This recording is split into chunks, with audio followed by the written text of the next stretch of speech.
NBA Centel? It started off as a parody account, but not the kind with over-the-top memes or bad jokes. NBA Centel actually looked real. The font, the tone, the phrasing, it was all copy-pasted straight from legit news accounts. The only giveaway? That tiny letter swap from Central to Centel. Casual fans missed it. A lot of professionals missed it too. The whole thing kicked off in July 2022 when some anonymous genius up in Toronto decided to make an account that walked the line between hilarious and believable. At first, it even posted normal basketball content just to bait the hook. Then came the fake quotes, absurd headlines, and wild claims, dressed up to look like breaking news. And it worked. By early 2025, Centel had racked up over 300,000 followers. Players fell for it. Draymond Green clapped back at a quote that never existed. Kevin Garnett jumped in too. Colin Cowherd read one on air like it was breaking news. At this point, getting Centel became its own thing. Even Merriam-Webster chimed in. Then, out of nowhere, the account vanished. On February 26, Centel's posts just stopped showing up. Users freaked out. Teams like the Rockets and Heat dropped free Centel posts. Fans filled the timeline with fake eulogies. But 24 hours later, Centel came back. No explanation, just vibes. Posts resumed like nothing had happened. No apology, no message. Just chaos returned to norm. Now it's permanently burned into NBA culture. Not just a fake news account, a social experiment in disguise. Todd McCulloch's foot neuropathy and pinball career. Todd McCulloch had the height, skill, and stats to stick in the league, but his feet had other plans. He played for the Philadelphia 76ers and New Jersey Nets, quietly stacking points, rebounds, and blocks over 4 seasons. Then came the diagnosis: Charcot-Marie-Tooth disease. That's a genetic disorder affecting the peripheral nerves, especially in the feet. He had pain, numbness, weird sensations like his socks were always bunched up. Doctors told him the nerve damage was too severe to continue. At 28, he called it a career and stepped away in 2004. But his competitive drive didn't shut down. It just shifted from basketball courts to blinking pinball machines. He'd already been playing casually, and after retirement, things got serious. He bought machines, built a collection, and started showing up to tournaments. Not small ones either. He played in IFPE and PAPA events, including the World Championships. He won the Pinball Expo Flip-Out in Chicago in 2011, beating top-ranked players and taking home a few $1,000s. By 2025, he was still active. First-place finishes in weekly Stern Army events, solid placements in regionals like Bainbridge and Northwest Pinball, and even hosting events at his own home. His world ranking moved over time, sometimes in the top 200, sometimes closer to 129. Despite being 7 feet tall, he often plays seated to manage the pain. No height advantage when you're hunched over a pinball machine. His story's rare. One of the only players to go from NBA hardwood to the flashing lights of competitive pinball. The focus, hand-eye coordination, and pressure, turns out those skills translate better than you'd think. Donovan Mitchell versus Ben Simmons. Rookie debate. During the 2017 to 2018 season, 2 players stood out. Donovan Mitchell, a first-year guard for the Utah Jazz, had an explosive season right out of the gate. He'd been drafted in 2017 and immediately suited up, becoming one of the top young scorers in the league. Then there was Ben Simmons. He was drafted back in 2016, but missed the entire season with a foot injury. So despite being in the league a year longer, the 2017 to 2018 campaign was his first time actually playing, making him technically eligible as a rookie. That technicality became the center of a huge debate. Simmons confidently said he should win Rookie of the Year. He even claimed no other rookies had impressed him. Jazz fans and others pushed back, saying he'd already had a full year to adapt to the league behind the scenes. Mitchell leaned into it. He showed up before a game in April wearing a hoodie with the dictionary definition of the word rookie on it. The message was crystal clear, and the whole league noticed. The hoodie, reportedly made with help from Adidas, wasn't subtle. Simmons shrugged it off, saying it was all love, but he also threw shade, saying if that was Mitchell's only argument, he liked his chances. The moment became a mini pop culture saga. Even dictionary accounts online joined in. In the end, Simmons won Rookie of the Year. Mitchell still made all-rookie first team. But the hoodie, the quote, and the back and forth, that's what made this one of the strangest Rookie of the Year showdowns in recent memory. By the way, if you guys want to subscribe, I'm going to be posting every day. Thanks. Anyways, Master P's NBA dream. Percy Miller was already a music mogul when he decided basketball wasn't finished with him. Before the fame, he'd played college ball at Houston, then Merritt College, but injuries and school issues pushed him toward music. By the late 1990s, he'd conquered that world and circled back to hoops. In 1998, he joined the Fort Wayne Fury in the CBA as a backup guard. The opportunity came from a tryout request, not hype. Coaches called him, coachable and committed, but not NBA ready. That didn't stop him. In January 1999, he landed a short training camp deal with the Charlotte Hornets. He stayed about 10 days, played limited preseason minutes, scored 7 points, and was released before the regular season. Later that year, he caught on with the Toronto Raptors for camp. In a preseason game, he scored 8 points. Again, he was released before the season tipped off. No official NBA games ever followed, just exhibitions and camps. He kept chasing runs elsewhere. In late 1999, he signed with the San Diego Stingrays in the International Basketball League. The stint didn't last long. In 2004, he played in the ABA with Las Vegas and Long Beach. Even after that, basketball stayed close. In 2008, he dropped 17 points in the NBA All-Star Celebrity Game. Later, he shifted to development, running an AAU program that won multiple national titles and coached future NBA players. In February 2025, he took over basketball operations at the University of New Orleans to guide the program. Wemby's Shaolin Temple Training. In the summer of 2025, Wemby didn't just rest or rehab. He flew to Zhengzhou, China, and checked into a Shaolin temple. Yes, a literal monastery. The stay lasted about 10 days and was confirmed by the NBA's China office. Wemby said the goal was to push his body into unfamiliar territory. Instead of weights or cardio drills, he was out there doing kung fu routines, stretching like a monk and meditating with Buddhist practitioners. Every day was packed with new kinds of motion, deep breathing, and physical stress his body wasn't used to. He even shaved his head and wore the robes. Real monk stuff. Photos surfaced online showing him in the full look, bald, robed, and blending in with the other temple students. Social media ran wild with it. People called him Zen Banyama. The food situation was a challenge. Meals were vegetarian. Zucchini, rice noodles, monk portion. He eventually admitted he had to sneak out for meat to keep his calorie count up. The whole thing came after his season ended early due to a blood clot in his shoulder. So, instead of just hitting the gym, he took a mental and physical detour to rebuild in a way few athletes even consider. It wasn't for show either. Fans at the temple posted pictures. Journalists confirmed the visit. Wemby later told media the experience was hard but valuable. He said it forced him to use muscles in new ways and trained his mind to focus differently. While most players were hitting private trainers or running beach sprints, Wemby was kicking, meditating, and eating rice under temple bells. Because of course he was. Zhang Ziyu's rise, born May 2nd, 2007, in Jinan, Shandong, Zhang Ziyu is already rewriting the record books. Standing 7 feet 3 inches tall, she's one of the tallest female basketball players ever. And it shows. Her parents both played the game, with her mother a former national team center. From a young age, Zhang was surrounded by the sport and developed inside elite programs in China. Her youth dominance hit global headlines at the 2024 FIBA U18 Women's Asia Cup. She averaged 35 points, nearly 13 rebounds, and was named tournament MVP. She torched Japan for 44 points, added 42 in the final, and left the event as the top scorer and rebounder. It wasn't a fluke. She had already dropped 68 points in a provincial championship before that. In July 2025, she debuted for the senior national team at the Women's Asia Cup. Her first game, 13 points in 12 minutes. She averaged over 15 points for the tournament and put up 18 in the third-place game against South Korea. Just a few months later, she signed with Shandong Six Stars and debuted in the WCBA, scoring 15 in limited minutes. Zhang's length gives her an automatic edge near the rim, but it's the efficiency and touch that set her apart. In youth play, she converted at a high clip, blocked shots, controlled the glass. She even played in the WCBA All-Star Game before her official league debut. With eligibility for the WNBA draft in 2027, scouts are already watching. Zhang isn't just tall, she's productive, polished, and rising fast. Her journey from youth prodigy to professional force is happening in real time.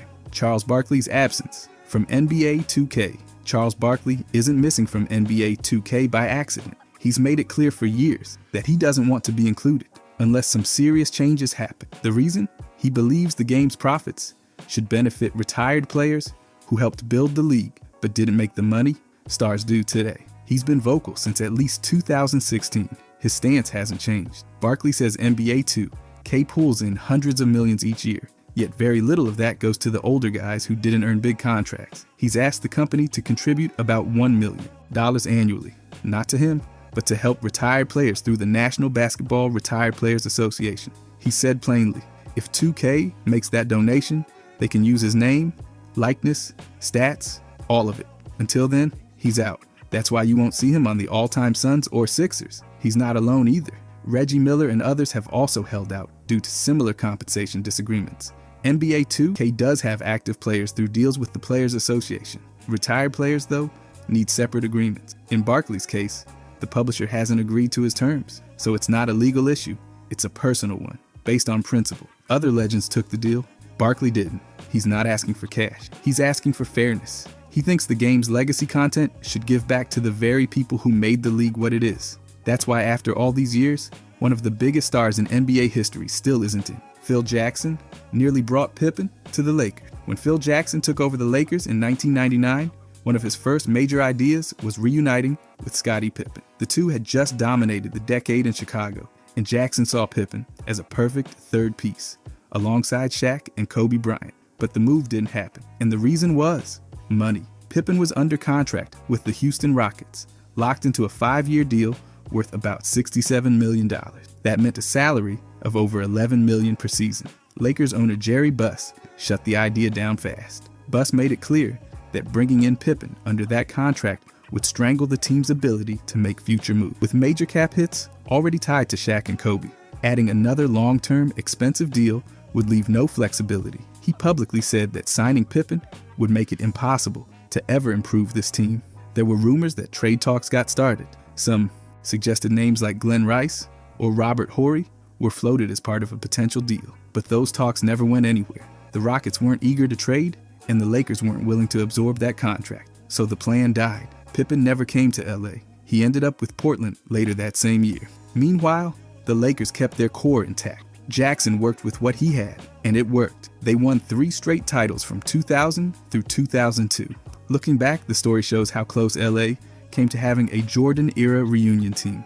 But Cap Math won. Buss chose long-term flexibility over nostalgia, and the Lakers got a dynasty without adding one of the greatest wings of all time. Shaq buys 3 Rolls Royces. This one's simple. Shaq got insulted, and he responded with a 7-figure shopping spree. According to Shaq himself, it all started when he walked into a Rolls Royce dealership, just looking around. He asked a few questions about the cars, and one of the salesmen looked him up and down and asked the magic words, "Can you afford these?" Shaq didn't argue. He didn't explain. He pointed to 3 different Rolls Royces and said, that one, and that one. He paid for all 3 on the spot. The total? About $1.3 million. Just like that. 3 luxury cars. 1 very fast flex. He told the story on the Drink Champs podcast, laughing about it, but also making it clear. It wasn't really about cars. It was about pride. He wanted to prove a point. And the fastest way to do that was to spend like only Shaq can. What's even better? He barely drives them. By his own admission, those Rolls Royces mostly sit untouched. The moment wasn't about cruising around in style.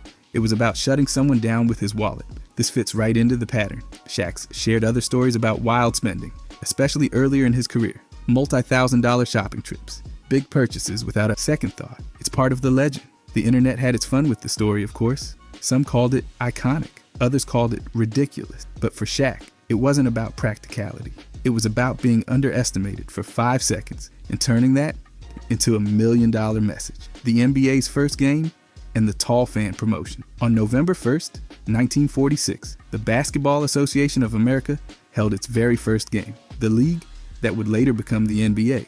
It happened at Maple Leaf Gardens in Toronto, and the matchup was between the Toronto Huskies and the New York Knickerbockers. But the game itself wasn't the only thing grabbing attention. To pull fans into the building, the Huskies ran a very specific and hilarious promotion. If you were taller than their tallest player, George Nostrand, you got in free. Nostrand stood 6 feet, 8 inches, which at the time was enormous. The rule was simple. Taller than Nostrand, no ticket required. It was promoted in newspapers across Toronto the day before the game. Nostrand played forward and center for the Huskies, and that night he scored 16 points, but no reports ever confirmed that anyone actually met the height requirement for free admission. So, the gimmick did its job in marketing, not in giveaways. Regular tickets ranged from 75 cents to $2.50. Still, the promotion drew a crowd of over 7,000 fans, a strong turnout for a league nobody really knew yet. The Knicks ended up winning the game 68-66. Ossie Schekman scored the league's first basket, and Toronto's Ed Sadowski led all scorers with 18. The Huskies didn't survive beyond that season, but the promotion did.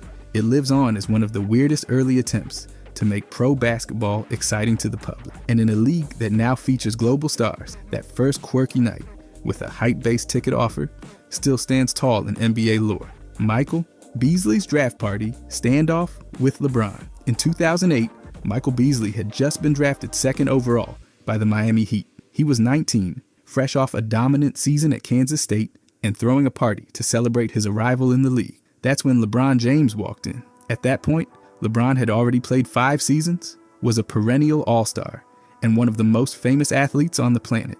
Beasley, meanwhile, was still riding that confident rookie energy. So when LeBron approached him at the party and leaned in with one question, "Are you ready?" Most people might have nodded, said yes, maybe kept it humble. Beasley didn't. He looked right at him and fired back with the same exact words. "Are you ready?" No explanation, no smile, just that. According to Beasley, LeBron looked him up and down and walked away without another word. That tiny moments become a classic NBA story, not because anything wild happened, but because it showed how Beasley came into the league with no fear. He wasn't about to flinch, not even when LeBron was checking his pulse. Years later, the story still gets shared on social media. It's short, funny, and memorable. 2 guys, 2 identical questions, and a walk-off. Beasley never backed down, even before playing a single NBA game. It's one of those weird human stories that fans love. A rookie trying to match energy with the king of the league.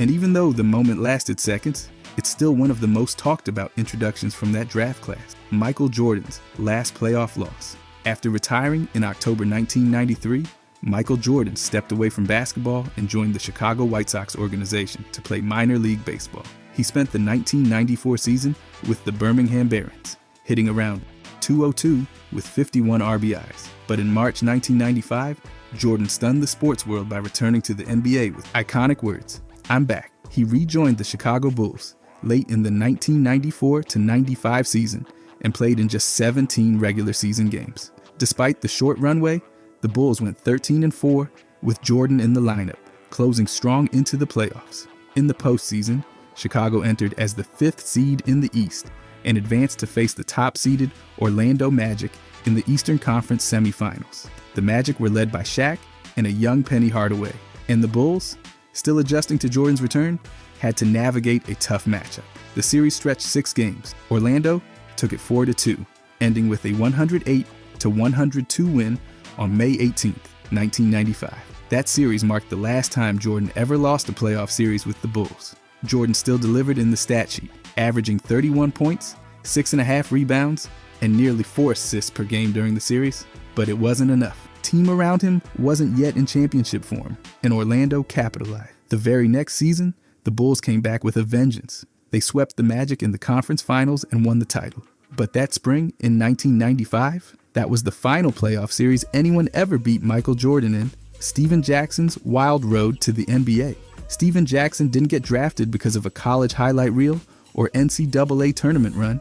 He didn't even play a minute of college ball. He was supposed to suit up for Arizona after a dominant high school career and a spot in the 1996 McDonald's All-American game. But his SAT and ACT scores weren't high enough to qualify, and the NCAA ruled him ineligible. He enrolled at Butler County Community College in Kansas. That lasted 1 semester, and he never played there either. No college tape, no tournament exposure, just raw talent and a reputation that hadn't faded. In 1997, Virginia Bibby, Mike Bibby's mom, and a family friend brought Jackson to the Phoenix Suns facility. He wasn't invited by the front office. He was just there. But once he hit the court in pickup games, he made it count. Going right at Cedric Ceballos, a veteran forward at the time, Jackson made enough noise to grab the attention of everyone watching. Danny Ainge, then running the Suns, saw it. And when the 1997 draft came around, Phoenix used the 42nd pick on Jackson. No college resume, just a few intense pickup sessions. It didn't stick right away. He was cut before the season even started. From there, Jackson went through the CBA, overseas leagues, and a long road back to the NBA. but the path, completely unorthodox. A draft pick earned on raw attitude, fearless play, and a couple days in a gym. No scholarship games, no coach endorsements. Just a guy hooping his way into the league by refusing to be ignored. Lauri's military service. In Finland, every male citizen must serve in the military before turning 30.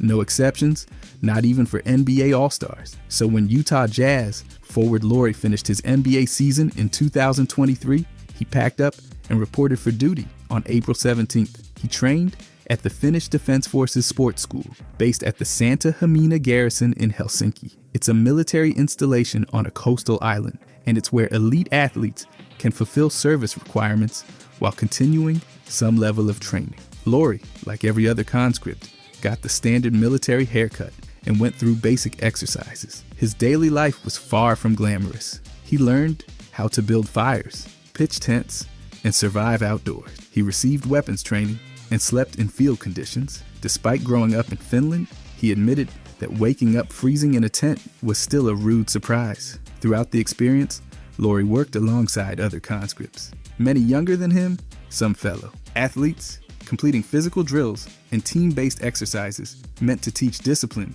resilience, and cohesion. He finished his service on September 29th, just in time for NBA training camp. Lauri described the experience as mentally and physically challenged, calling it something that pushed him far outside his comfort zone. He said it helped him grow as a leader, not in a locker room, but in real-world situations where teamwork actually meant survival. Despite his fame, he didn't receive any special treatment. He showed up, did the work, and completed his service like everyone else. For Finland, it was a proud example, a national star respecting civic duty. For Lauri, it was another test of toughness, and one he passed. Seattle King. The Maloof family had run the Sacramento Kings straight into a financial ditch, and by the time 2013 rolled around, they were desperately looking for a way out. So they cut a massive deal, over $525 million, to sell the team to a Seattle-based group led by Chris Hansen, backed by none other than Steve Ballmer. The plan? Move the Kings to Seattle and bring back the Supersonics. It sounded clean and final, and on February 6th, relocation paperwork was filed with the league. But Sacramento wasn't going down easy. The city pulled out every stop, with then-Mayor Kevin Johnson leading a local ownership push and pitching a flashy new downtown arena. Things got tense. Then, on April 29th, the NBA's relocation committee slammed the brakes. They voted 7-0 against the move. That sent a clear signal. The league wasn't having it. The death blow came on May 15th, when the NBA Board of Governors held the official vote, 22-8. Deal dead. That was it. Sacramento got to keep its team. The Maloofs sold the Kings to a new local group led by Vivek Ranadive, and soon after, plans for what would become the Golden One Center kicked off. Seattle had the money, the market, and a motivated ownership group, but none of it mattered. The league's decision made it crystal clear. Franchise movement isn't just about cash or fan bases. It's about approval from the top. And this time, the door stayed shut. Oldest rookie ever. Pablo Prigioni went undrafted in 1999. And that should have been the end of the NBA dream. Instead, it was just the beginning of one of the strangest roads to the league ever taken. He started in Argentina, bouncing between teams like Ramallo and Obras Sanitarias, before heading to Spain in 1999 to join Fuenlabrada. Over the next 12 years, he became a staple in European basketball. At Lucentum Alicante, Baskonia, and Real Madrid, he racked up league titles, domestic cups, and a reputation as one of Europe's smartest point guard. Not flashy, but ridiculously efficient. When the New York Knicks signed him in July of 2012, it barely made a blip. Then, on November 2nd, he hit the court at 35 years and 169 days old, the oldest rookie in modern NBA history. That season, he wasn't just some novelty. He started games, ran the offense, and helped the Knicks reach the second round, their deepest playoff run in over 10 years. He wasn't there to dunk or break ankle. He just ran the game like a coach in sneakers. After 3 years with New York, he landed in Houston for a stretch, then moved to the Clippers in 2015. Nothing wild, but still sharp, always thinking 2 steps ahead. Across 4 seasons and nearly 270 games, he averaged about 3.5 points, nearly 2 rebounds, and almost 3 assists per game. Then he made the move to coaching, joining the Timberwolves staff and bringing decades of experience with him. From undrafted to historic rookie to respected coach, Prigioni's path might be one of the NBA's most underrated journeys. Knicks point guard, carousel, from 2009 through 2021, the New York Knicks somehow started a different point guard on opening night every single season. That's 13 straight years of musical chairs at one position. It started with Chris Duhon in 2009. Then came Raymond Felton in 2010, followed by Tony Douglas, and then Felton again in 2012. That made him the only player to double dip in that era. After that, it was Pablo Prigioni, then Shane Larkin. Jose Calderon got the nod in 2015, Jerry Grant in 2016, and then things got even messier. There were years with guys like Ramon Sessions, then Trey Burke.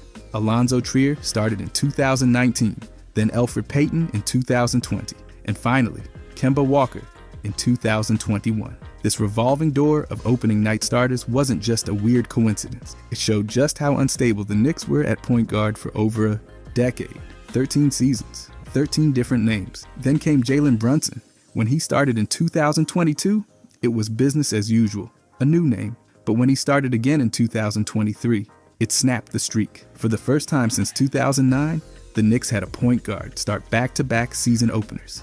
Brunson didn't just break the streak, he brought stability. He became the face of the offense and a real foundational piece. After over a decade of inconsistency, the Knicks finally found someone they could stick with. That bizarre 13-year run officially over. Rockets, Butler offer. Back in October of 2018, the Houston Rockets made a wild swing to land Jimmy Butler. He'd already asked out of Minnesota, and the Rockets were trying to wedge him right between James Harden and Chris Paul. Their pitch? 4 future first-round draft picks. All of them. The maximum number allowed under league rules. The deal also likely included salary pieces like Brandon Knight and Marquise Chris, just to make the math work, but the heart of it was the picks. It was a rare kind of desperation, betting everything on a star who could walk in free agency that summer. Under NBA rules, you can't send out first-rounders in back-to-back years, and they all have to fall within a 7-year window. That means the picks would have been spaced out, probably every other year, to comply with the Stepien rule. But Minnesota didn't go for it. They wanted actual players, not a distant pile of maybes. Instead of sending Butler to Houston, they dealt him to the Sixers for Robert Covington, Dario Saric, Jerry Bayless, and a second-round pick in 2022. At the time, people thought 4 picks was jaw-dropping. Since then, trades for guys like Kevin Durant and Rudy Gobert have redefined the price tag. But in 2018, Houston's offer stood out as one of the most aggressive of the era. If Minnesota had taken it, the entire Western Conference could have shifted. Instead, the Rockets stayed the course, and Butler took his drama to the East, one of those what-could-have-beens that never gets less interesting. Spurs, win record. Among all NBA players who've suited up for at least 1,000 games, only 3 finished with win percentages over 70%, and every single one of them played for the San Antonio Spurs. Manu led the pack at roughly 72.1%. Tim Duncan followed close behind at about 71.9%, and Tony Parker rounded it out near 71.1%. No one else with that kind of career longevity has matched those numbers. That stat's not just impressive, it's ridiculous. Sustaining that kind of win rate for over 1,000 games, that takes more than talent. It takes a whole franchise built to win year after year, and that's exactly what the Spurs gave them. From the late 90s through the early 2010s, San Antonio was the model of stability. That trio helped grab 4 championships together in 2003, 2005, 2007, and 2014. The system stayed consistent. The roster had continuity, and Greg Popovich was at the center of it all.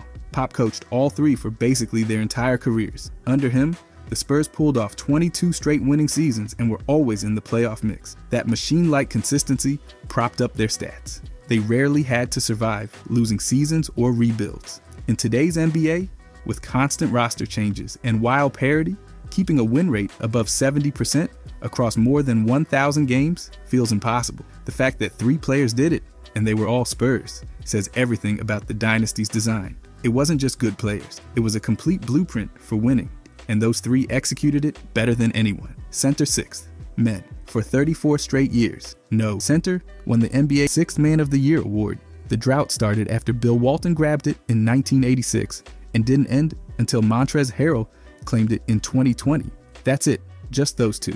In league history, they're the only traditional big men to ever win the award. Walton's win came as he backed up Robert Parrish for the Boston Celtics. He didn't need big minutes to make a difference. He brought passing, defense, rebounding, and just flat-out smarts. He was the perfect glue guy. on one of the greatest teams ever. Then came a 34-year stretch where sixth man went to just about anyone except centers.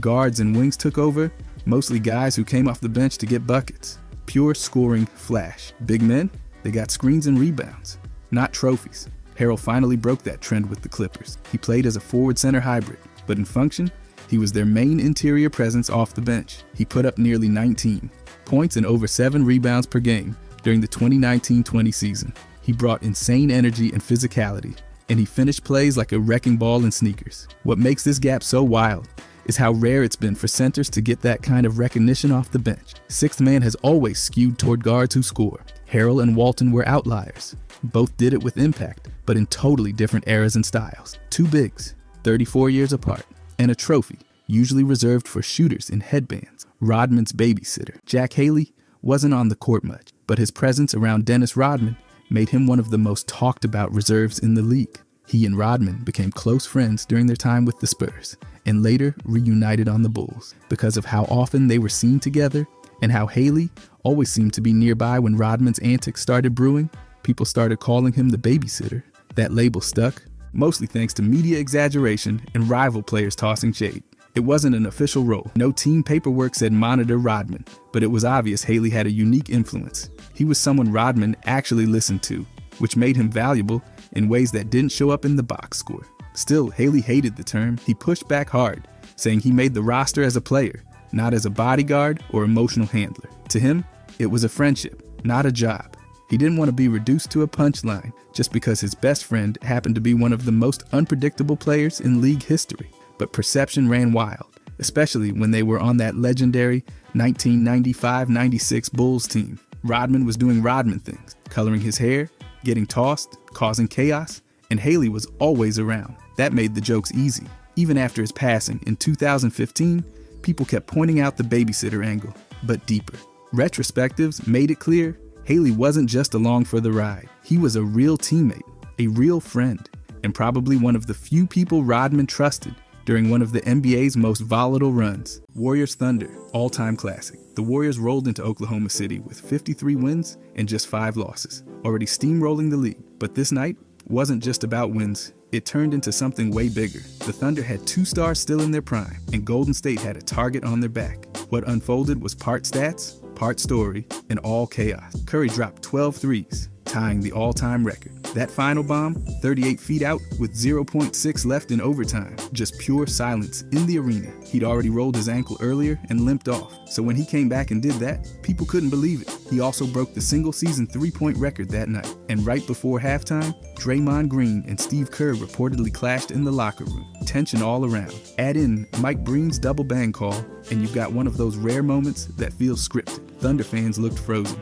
That shot gets replayed constantly. It changed how people saw Curry in crunch time, and it felt like a shift in power too. The old guard was fading, and Golden State looked inevitable.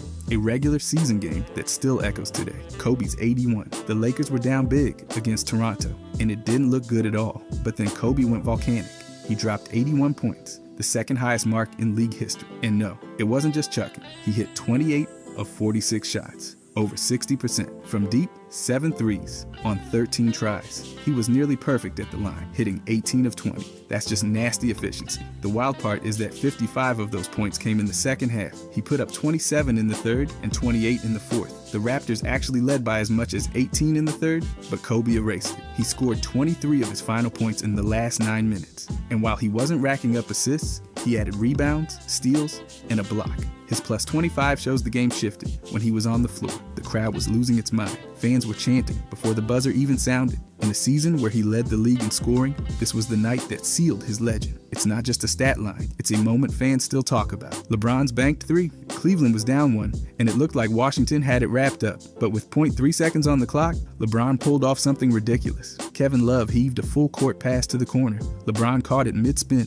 faded away, banked it in, and sent the game to overtime. The shot was leaning, off balance, and nearly out of bounds. It defied geometry. Before that, LeBron had missed a close look on the same possession. That 3 completely flipped the vibe. He ended with 32 points, 17 assists, and 7 rebounds. Love added 39, making all 11 free throws. Kyrie iced it in overtime with a go-ahead 3. And this wasn't some sleepy mid-season snoozer. The Wizards were rolling. Beal dropped 41, and that home crowd was on fire. The Cavs had 20 turnovers, but still shot over 50% from the field and deep.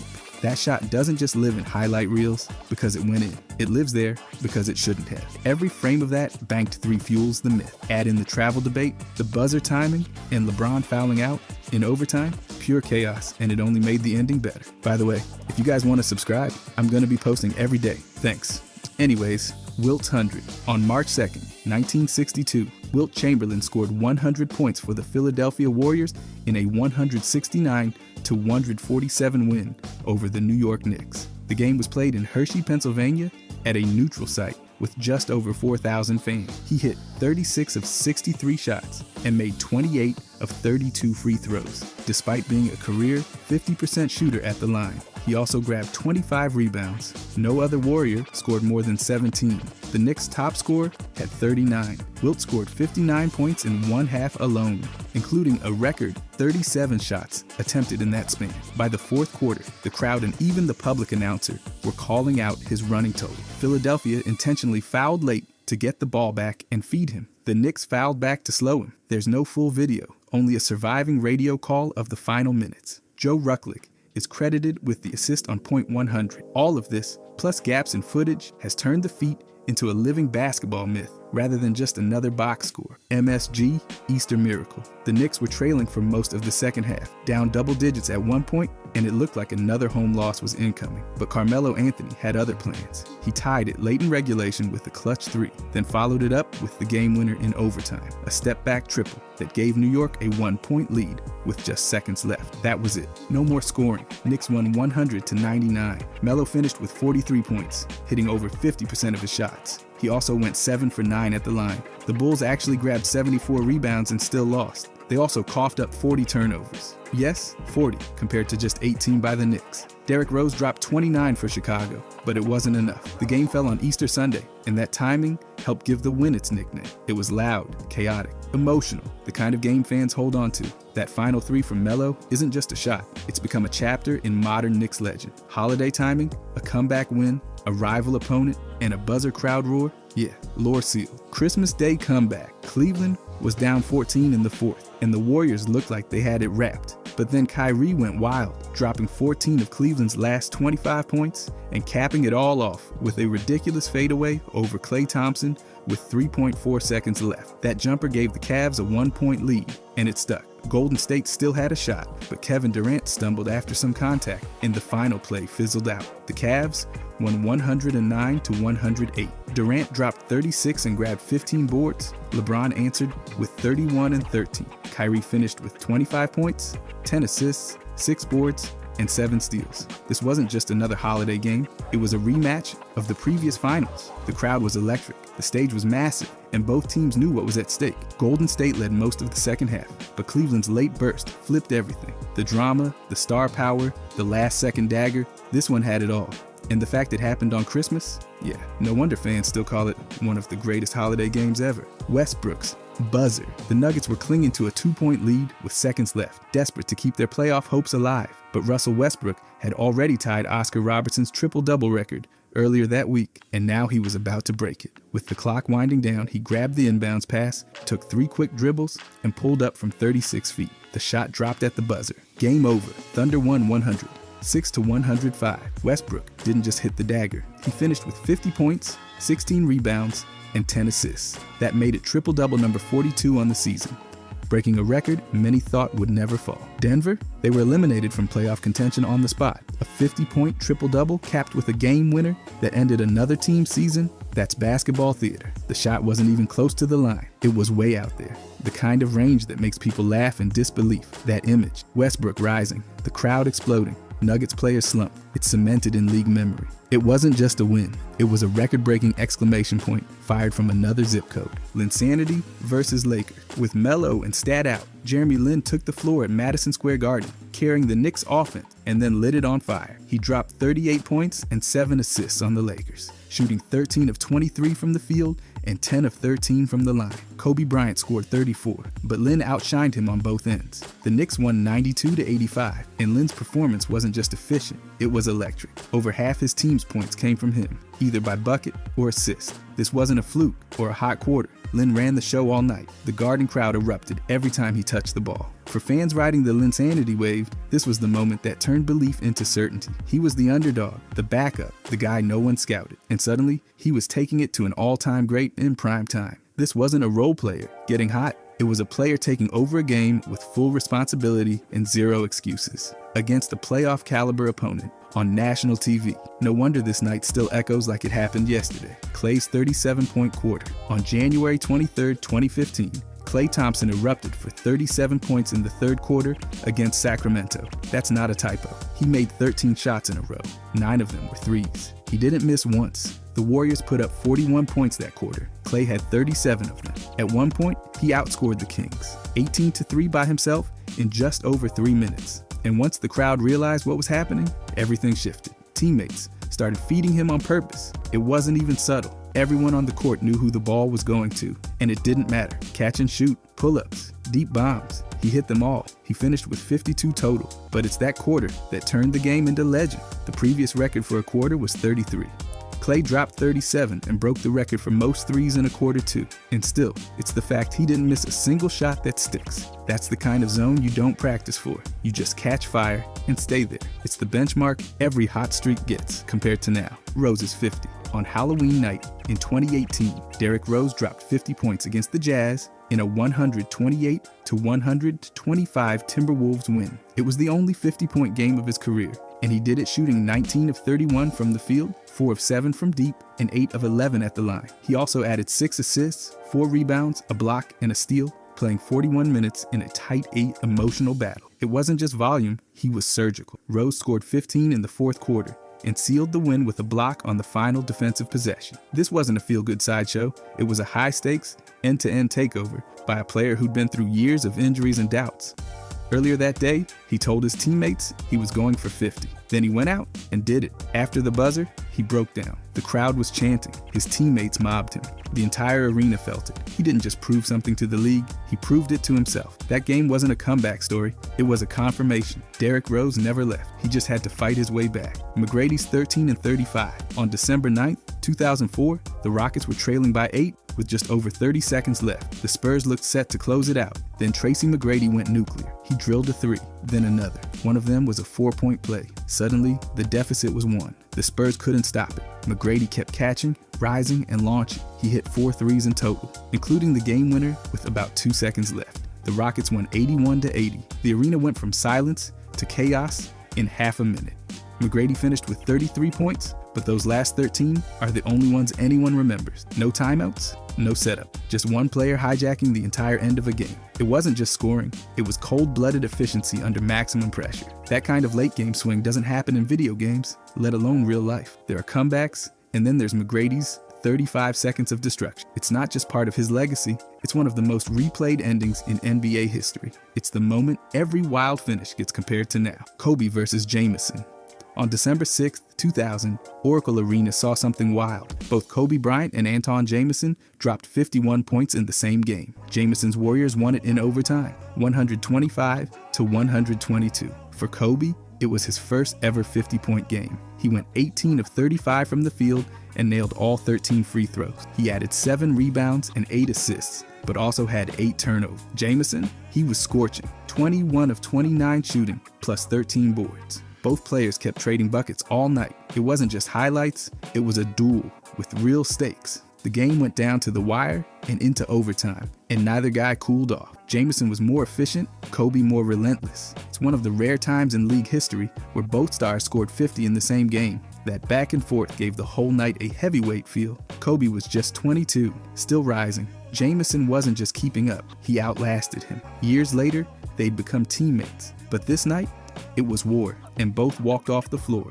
knowing exactly what the other was made of. King 60. On Christmas Day, 1984, Bernard King lit up Madison Square Garden with 60 points against the Nets. He went 19 of 30 from the field and 22 of 26 from the line. That's 63% shooting and a parade of free throws. He dropped 40 by halftime. The game was nationally televised, and even though the Knicks lost 120 to 114, King owned every second. No other player has scored more on Christmas. Not LeBron, not Kobe, not anyone. It's still the single game holiday record, and it wasn't an empty stat line. He attacked from everywhere, through contact, off movement, inside and mid-range. He carried a broken roster in a losing season on a marquee day and nearly pulled off the win himself. The loss only makes it more legendary. It was dominance, not luck. Every bucket looked earned, not handed. The NBA still replays this game every December. For Knicks fans, it's gospel. For scorers, it's a measuring stick.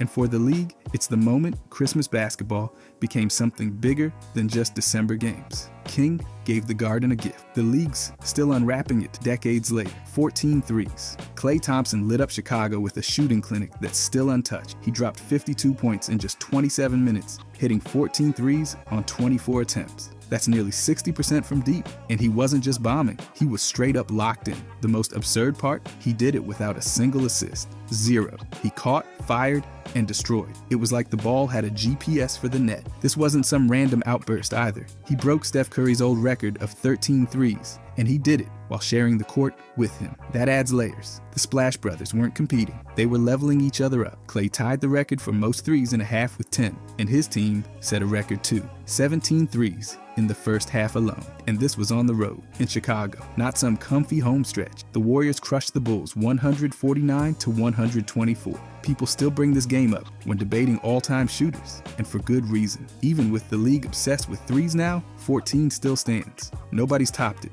20-20-20. Russell Westbrook tore through the Lakers with a box score so rare, only Wilt Chamberlain had done it before. He finished with 20 points, 20 rebounds, and 21 assists. A triple-double on turbo mode.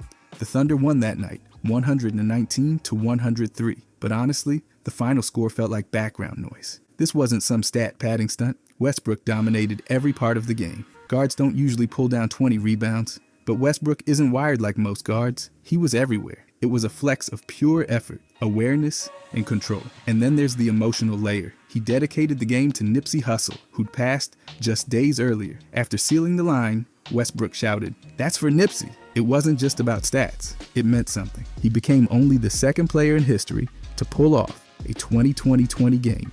And since then, only Nikola Jokic has added his name to that club.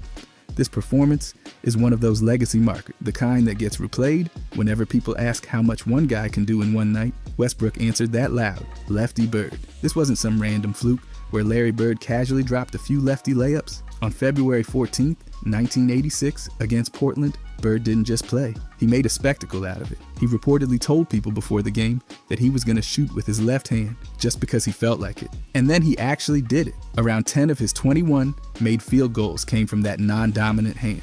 That's not showboating.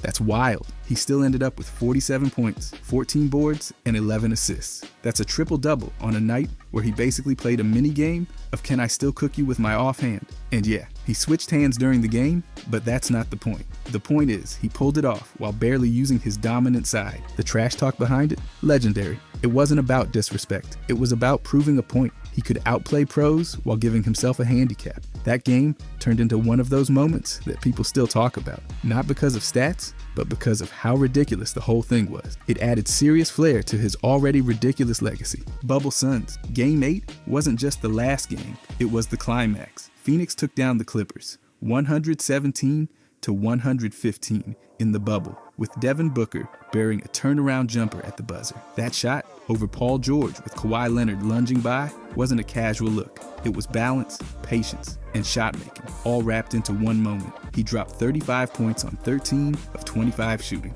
and the Suns drilled 17 threes as a team. What makes this one stick is that it was the final stamp on a perfect run. 8-0. No fans, no noise, just basketball. The Clippers were real contenders, and Phoenix outlasted them. Fewer turnovers, smart ball movement. Even while getting edged out on the boards, they kept control. That last shot wasn't just pretty, it was pressure-proof. Booker pump faked Kawhi, spun, and let it go right over George's outstretched arm. Pure clock zero drama. The Suns didn't even make the playoffs, but this game made noise. It felt like a turning point. That shot gave Phoenix something real, belief. It became proof the franchise went from invisible to impossible to ignore.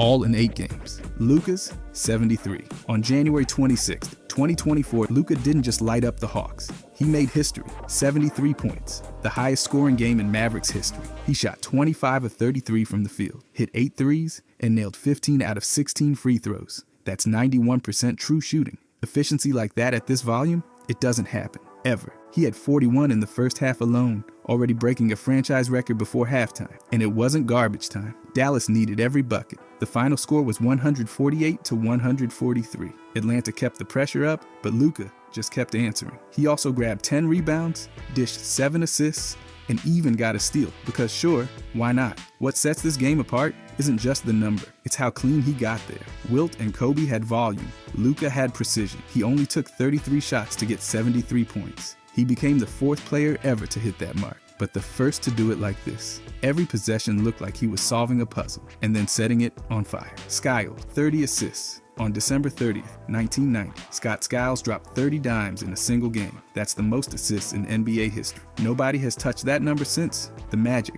crushed the Nuggets, 155 to 116. And Skiles didn't just pass, he orchestrated. He played 44 minutes, scored 22, grabbed 6 rebounds, and had just 4 turnovers. What made it unreal wasn't just the stat, it was how clean he did it. 30 assists, 4 turnovers. That ratio is ridiculous. And it's not like he was padding stats in some meaningless blowout. He had 14 assists by halftime, 10 more in the third, and 6 in the fourth. As the number climbed, the crowd and his teammates knew what was happening. The last few possessions had real anticipation. 6 Magic players scored in double figures. Skiles wasn't forcing anything. He was just unlocking the whole floor. The pace was wild. The Nuggets defense was cooked, and everything clicked. He broke the previous record of 29, and that game still defines his legacy. Over 30 years later, no one's come close. Not Stockton, not Magic.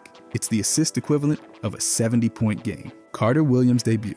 Michael Carter Williams showed up on October 30th, 2013, and gave the defending champs a reality check. In his very first NBA game, he dropped 22 points, 12 assists, 7 boards, and 9 steals against the Miami Heat. Yeah, 9 steals. That's still the most ever by a rookie in a debut game. It started fast. He got a steal and dunked for his first bucket, dished his first assist seconds later, then nailed a 3. By halftime, he had 10 points, 7 assists, and 5 steals. Not bad for a guy playing his first NBA minutes against a team with LeBron James, Wade, and Chris Bosh. What made it wild was the balance. He wasn't just scoring, he was disrupting passing lanes, setting up teammates, crashing the glass, and hitting clutch free throws late. Those last 3 points in the final 30 seconds sealed the Sixers' win. The debut set the tone. He didn't look like a rookie, and the performance earned him Rookie of the Year. Since then, every hot debut gets measured against that night. The man did everything and made sure nobody forgot his name. Love's 31 and 31. On November 12, 2010, Kevin Love didn't just have a great game, he made NBA history. 31 points, 31 rebounds. The first 30 and 30 performance the league had seen in nearly 3 decades. The Timberwolves beat the Knicks 112 to 103. And Love broke the franchise record for rebounds in a single game. At halftime, he only had 6 points and 9 boards. Then the switch flipped. He pulled down 15 rebounds in the third quarter alone and told Michael Beasley mid-game, "I'm going for 30. He meant rebounds, not points. Spoiler, he got both. That second half takeover turned a decent night into a legendary one. The last guy to do this before Love, Moses Malone. That's the tier he hit with that performance. Love's game wasn't some padding session. It came in a win, with dominance on both ends. 31 boards is his career high, and the story's wild because it didn't look historic until it suddenly was. Jennings, 55. On November 14th, 2009, Brandon Jennings dropped 55 points on the Warriors, just his 7th NBA game. He was 20 years old and didn't score a single point in the first quarter. Then the floodgates opened. By the end of the third, he'd hit 21 shots on 34 attempts, including 7 of 8 from deep. And no, he didn't play the fourth. He did all that damage in 3 quarters. His performance broke the Bucks' rookie scoring record, previously held by Kareem. Imagine doing that before your 21st birthday. He added 5 rebounds and 5 assists, just to keep things balanced. Milwaukee needed every bit of it too. They beat Golden State 129-125. The craziest part? Nobody saw it coming. He wasn't the number one pick, and this game flipped his whole narrative overnight. It wasn't just the points. It was the pace, the shot selection, the rhythm. He got hot and never cooled off. Since then, Jennings' name always pops up in rookie scoring lists. The youngest ever to hit 55. No fluke, just 3/4 of unfiltered offense. Boogie unejected. On December 20th, 2016, DeMarcus Cousins dropped 55 on the Blazers. But what made the night legendary wasn't just the scoring. It was the chaos. Late in the game, Cousins got hit with a second technical foul after his mouthpiece flew toward the Portland bench. That should have meant ejection. And it did, briefly. He sprinted off to the locker room. Then everything flipped. The refs huddled. After talking it out, they decided the mouthpiece toss wasn't intentional, just a reaction, not a launch, so they took the tech back. That's right, rescinded it. They called him back from the tunnel, and Boogie was back in. He even shot the free throw tied to the tech that never was. This isn't something you see. Ejections are usually permanent, but this one, they unejected him. That word barely even exists. Boogie called it ridiculous postgame, and fans have argued ever since. Some say he launched it, some say it slipped. The footage doesn't settle it either. Legendary Luka. On December 27, 2022, Luka put together a stat line that doesn't sound real. 60 points, 21 rebounds, 10 assists, add 2 steals, 1 block, and 47 minutes on the floor. Oh, and it came with a comeback that looked impossible. The Mavericks were down 9 with under 35 seconds left. Game over, right? Luka didn't agree.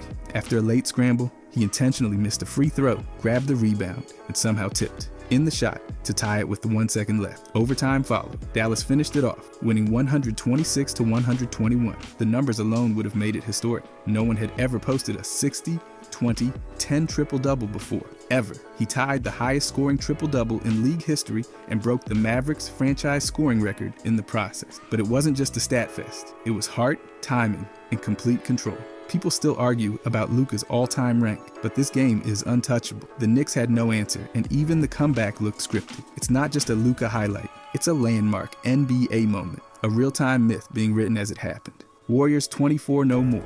On December 12, 2015, the Milwaukee Bucks snapped Golden State's record, 24-0 start. The Warriors had steamrolled everyone up to that point, but Milwaukee wasn't interested in being part of the win column. They took it 108-95 and made sure everyone knew it wasn't luck. Greg Monroe led the way with 28 points, 11 boards, and 5 assists. Michael Carter-Williams came off the bench with 17, and Giannis quietly dropped a triple-double with 11, 12, and 10. The Warriors, cold from deep, 6 of 26. Klay was off. Steph still scored 28, but Milwaukee's defense jammed their rhythm all night. The Bucks were 10 and 15 entering the game. Not contenders, but they hit Golden State with pressure, timely buckets, and a refusal to blink. The Warriors had played 7 straight on the road, and fatigue was real. But this wasn't a fluke. Milwaukee closed hard, with Monroe sealing it with an and one, and Carter-Williams capping it off with a late dunk. This wasn't just a win. It was a reminder that even historic teams bleed. The streak was over, and the league finally exhaled.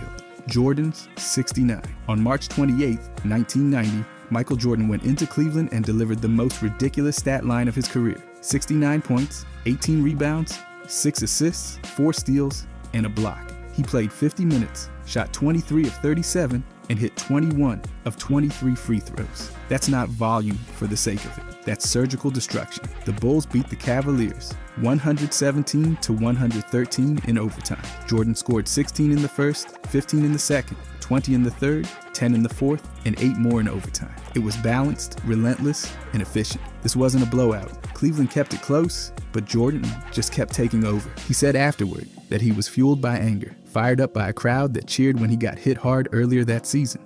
So he gave them a show they wouldn't forget. It wasn't just points. It was a takeover, a complete performance on the road against a tough team in extended minutes. That night still stands as his career high. When people bring up epic scoring games, Jordan's 69 is always in the conversation, and it should be. Kobe outscored Dallas. On December 20th, 2005, Kobe Bryant outscored the entire Mavericks team through 3 quarters. He had 62. Dallas had 61. He sat out the 4th. Game over. This wasn't against some lottery team. The Mavericks were a 60-win squad that made the finals that same season. Didn't matter. Kobe shot 18 of 31, hit 22 of 25 free throws, and made 4 threes. He didn't chuck. He hunted. Mid-range, drives, contact. It was methodical violence. Nobody else on the Lakers scored 10, just him. He torched every defender they threw at him. No trap work, no switch slowed him. By the end of the third, Staples Center was losing its mind. Lakers staff even asked if he wanted to check back in for the fourth. Kobe declined, said he'd have another night like that. He did, later that season with 81.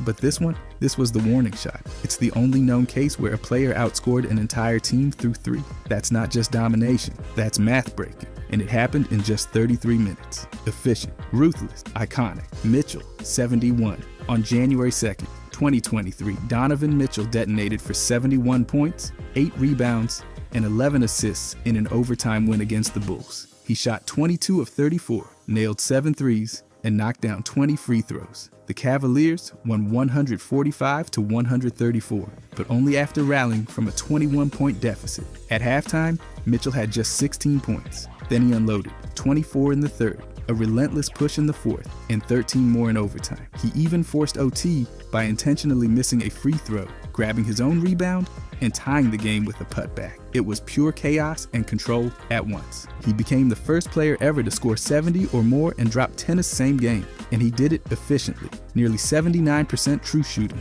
He created or scored 99 total points. That's franchise record stuff in historic league territory. Only 7 players in NBA history have hit 70. Mitchell's the newest name, and he didn't just get buckets. He orchestrated a comeback. That game wasn't just about scoring. It was about refusing to lose. And Michael Carter Williams. This guy had one of the strangest NBA careers ever. His first game, absolutely insane. He dropped 22 points, dished out 12 assists, grabbed 7 rebounds, and swiped 9 steals, all in his debut. That steal total, still the most ever for a rookie in their first game. People thought he was the second coming. The league named him Eastern Conference Player of the Week right away. That hadn't happened since Shaq did it back in the early 90s. But after that, things got weird, fast. He had shoulder surgery before his second season and just never looked the same. His rookie numbers were right there with legends like Oscar Robertson and Magic Johnson, but then it all flatlined. Off the court, it got even messier. He got hit with a $500 fine for shoplifting a robe and gloves in college. A robe, gloves, not exactly typical future NBA star behavior. Later, he opened up about anxiety attacks and how the stress ruined his relationships and career, but then came the twist, boxing. In 2025, he showed up in a charity heavyweight match and joined ESPN as an analyst. Honestly, that pivot's just wild. Thon maker. Everything about him felt like a glitch in the basketball simulation. First, that draft age drama. He claimed to be 19, but a bunch of front offices whispered he was probably 21, maybe even 23. Teams flat out passed on him over it. Then there's how he slid past the one-year college rule. He convinced the NBA that his last year in Canada was a prep year, not high school, making him eligible for the draft without touching college ball. Legal, but weird. His high school mixtapes showed a 7-footer crossing dudes up, running the floor, and flying with a 32-inch vertical, highest ever for someone his size. Then he hit the league and barely did anything. Across 6 years, just 4.6 points per game. Random flashes here and there, then off. He went to G League, China, Israel, Lebanon. His background's wild too. Born in Sudan, fled to Uganda, got refugee status in Australia, and zigzagged across North America for school. And don't forget the family. One cousin tried for the NBA, another plays soccer for a club literally named Flat Earth FC. That alone deserves a raised eyebrow. Sean Bradley. This guy's story is built out of weird block, literally. Standing 7 feet 6 inches tall, he was one of the tallest players in league history. But that size didn't come from any condition. It was all natural. He was a blocking machine too, with the highest block percentage ever recorded and over 2 blocks per game across 12 seasons. And yeah, he even had a game with 22 points, 22 rebounds, and 13 blocks off the bench. That stat line had only been matched by a few Hall of Famers. Still, he finished with just 8 points and 6 boards per game. He wasn't just tall, he was odd. Nicknamed the Stormin' Mormon, he appeared in Space Jam, ran a cattle ranch with over 350 cows, and started a construction equipment company. In 2021, things turned tragic when a biking accident left him paralyzed from the chest down. At 7'6", there's never been a case like his, requiring custom everything for recovery.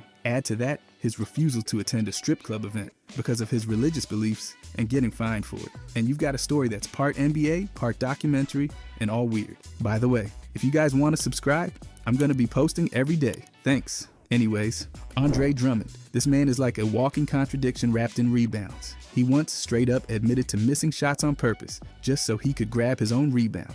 That's not strategy, that's stat padding in its purest form. And then there's the nickname, Big Penguin. No one knows why, including Drummond himself. It's like someone spun a nickname roulette wheel and just stuck with it. In 2016, he missed 23 free throws in a single game. That's not just a bad night, that's a record. He broke Wilt Chamberlain's long-standing record, and not in a good way. His career free throw percentage hovers under 50%, which is, frankly, historic in all the wrong ways. But he still dominates the glass, led the league in rebounding 4 times, and crushed jump ball wins at an almost comical rate. Then there's the moment with the Bulls. He snatched a lob from his own teammate, caused a fall, then rolled his ankle and needed a wheelchair. And once, he got ejected mid-game, only for officials to reverse it minutes later. Oh, and to meet his calorie goals, he drank beer every single day. Drummond's whole career is a string of wild stats, weird choices, and unbelievable moments. Jeremy Lin. His story reads like someone dared reality to get weird. After bouncing around, undrafted, and overlooked, he dropped 89 points in his first 3 starts, more than anyone since the NBA merged. That included back-to-back games where he went toe-to-toe with stars and torched them, all from a Harvard grad who dominated the Ivy League but got stuck in the D-League before getting a shot. He was the first American-born player of Chinese or Taiwanese descent to ever play in the NBA and win a ring. But along the way, he got hit with racist slurs in college and the league. He trademarked Linsanity, but turned down major endorsement offers because of his faith. That's not just weird, it's rare. His sudden fame didn't last. The Knicks rode the wave, but teammates reportedly got jealous. The frenzy burned out in just weeks. Then he quietly bounced through several teams before winning a title with Toronto in 2019. Since then, China, Taiwan, podcasting, philanthropy, and a wax statue prank at Madame Tussauds. He's weird, not because he tried to be. He just never fit the mold. And every chapter of his journey proves it wasn't an accident. Corey Brewer. His entire NBA story hangs on one of the weirdest box scores ever. Back in April of 2014, he dropped 51 points out of nowhere. That wasn't just a career high, it was a career detour. He averaged 8.7 points for his entire career and never got close to that again. It's the statistical equivalent of someone shouting during a library tour and then vanishing. This wasn't some bench warmer who came out of nowhere either. He won back-to-back NCAA titles with Florida and was Final Four Most Outstanding Player. Then he got drafted 7th overall and spent nearly 2 decades in the league as a defensive specialist. He chased stars like Kobe, LeBron, Wade, and Durant around screens, swiping passes and sprinting in transition. But then, out of thin air, came that scoring explosion. It was so wild that Reddit called it the most statistically random 50-point game in league history. He made his name playing defense, hustling, and being a total chaos agent in the passing lanes. Then he suddenly morphed into a microwave scorer for one night and one night only. That contrast, pure basketball whiplash. And yeah, pretty weird. Gerald Green. His whole career feels like a highlight reel with missing chapters. In 6th grade, he lost part of his right ring finger while dunking on a homemade rim. That didn't stop him. He turned into a high flyer with a nearly 40-inch vertical. He didn't even start playing high school ball until his sophomore year, but still won the McDonald's All-American Dunk Contest in 2005. Then came the NBA Slam Dunk Contest in 2007, where he blew out a birthday candle mid-air and won the whole thing. The next year, he lost to Dwight Howard, despite another airborne candle stunt. He scored a 91 in the dunk finals once, but his dunks became more memorable than his games. Green later said the contest hurt Gerald, pigeonholing him as just a dunker. He played overseas in Russia and China, then came back to drop 41 points in a Suns game, just to disappear again. He joined the G League in 2022 and helped Rio Grande Valley win a title. His story's packed with wild dunks, overseas stints, sudden scoring, and a missing finger, never boring, always unpredictable. That's Gerald Green, part superhero, part mystery. Meta World Peace. This man is a real-life plot twist. He legally changed his name from Ron Artest to Meta World Peace in 2011 to promote kindness. Then elbowed James Harden in the head so hard the guy nearly got knocked into next week. Years later, he added Sandiford to honor his wife. The name Journey alone reads like a satire, but nothing tops the malice at the palace. He jumped into the stands and punched a fan after getting hit with a drink. That brawl got him suspended 86 games, the longest non-drug ban in NBA history. And yet, after all that, he donated his championship ring and became a vocal mental health advocate. You can't make this stuff up. On the weirdness scale, haunted hotel. He claimed ghosts touched him inappropriately, said he considered suing them, but stayed because he wanted to finish a movie. He also once drank Hennessy at halftime. And then, reality shows, lip sync battle, Big Brother. Masked Singer, even Dancing with the Stars, where he got booted in week 1. His career bounces from chaos to peace, fists to therapy, and haunted hotel rooms to donation campaigns. Meta world peace is contradiction personified. Chris Anderson. This dude might as well have been invented by a tattoo artist during a fever dream. Known as Birdman, he had flame tattoos licking up his arms, wings inked on his biceps, and enough color across his body to qualify as a living mural. But behind the chaotic look was a career full of sharp turns and strange choices. He went undrafted in 2000 and started in the minor leagues before clawing into the NBA through sheer energy and blocked shots. Then, out of nowhere, he got banned in 2006 for violating the league's substance abuse policy. Not suspended, banned. That kind of ruling is reserved for the rarest cases. He spent 2 years out of the league before getting reinstated and coming back just as wild, just as spring-loaded. He became a Miami Heat cult hero in 2013 during their title run, bringing mohawks, screams, and actual production off the bench. He wasn't just a sideshow. He was swatting shots and flying around like a caffeinated hawk. But between the tattoos, the ban, the redemption arc, and that non-stop manic energy, Chris Anderson didn't just play basketball. He flapped, squawked, and dive-bombed through it. Eric Bledsoe. The man had a 7-foot wingspan packed into a 6'1" frame. That's not just long, it's comic book long. You'd expect that kind of reach on a forward, not a compact point guard crashing the lane like a linebacker. But then again, nothing about his career moved in a straight line. His high school transcript came under fire after an algebra grade was mysteriously upgraded from a C to an A, raising eligibility flags before Kentucky scooped him up. The NCAA shrugged it off, but the whole thing smelled sketchy. On the court, he lived at the rim. Nearly half his shots came right at the basket, where he converted nearly 70%. Beyond that, mid-range and deep shooting were a train wreck. And then there's the tweet. I don't want to be here. The Suns claimed he was talking about a hair salon. Nobody bought that. The league fined him $10,000. His career also had these wild bursts, 40-point games, stat sheet stuffing streaks, followed by complete fade-outs. Then came the domestic violence arrest in 2022. Weeks later, he popped up in China with the Shanghai Sharks. Bledsoe's story is a zigzag of elite talent, off-court drama, and basketball tunnel vision. All strange, all real. Andrea Bargnani. It was because of a personality test. Scouts were blown away by his caliper results, calling them historic. On paper, he was a 7-footer with a jumper, so people started tossing around Nowitzki comparisons way too fast. Problem was, Bargnani hated rebounding and interior defense. He logged some of the worst rebounding seasons ever for a player his size, literally dead last for a 7-footer. He entered with shooting hype, but even that went sideways. His numbers dipped year by year, eventually bottoming out at under 28% from 3. Add in bad timing with injuries, appendectomy, torn elbow ligaments, hamstring trouble, and he never found a rhythm. And then came the Knicks moment. In overtime, instead of holding the ball to draw a foul, he jacked a 3 off an offensive rebound and missed. It was the kind of decision that made Raptors fans wonder if he'd ever actually tried to grow his game. After 10 underwhelming seasons, he quietly returned to Europe, claiming he'd have played for free just to fix his narrative. It never happened. Too weird. Too late. Mo Williams. You don't expect a career role player to randomly torch the league for 52 points, but that's exactly what happened in January of 2015. He dropped that on 19 for 33 shooting, while his career average hovered around 13 points per game. That explosion looked more like a glitch than a breakout. Then came the weirdest non-retirement retirement ever. After winning a ring with Cleveland in 2016, he said he was done. Then he reversed it. Then he had knee surgery. Nobody really knew what he was doing, including maybe him. And while still not playing, he got traded 4 times in 1 month. 4. He was claimed, waived, traded again, then waived again, all without touching the floor once. Back in 2015, after LeBron left Cleveland, Williams had a full-on Twitter meltdown, talking about how bad he was and flirting with quitting the league. A blog even called him the worst player on the planet.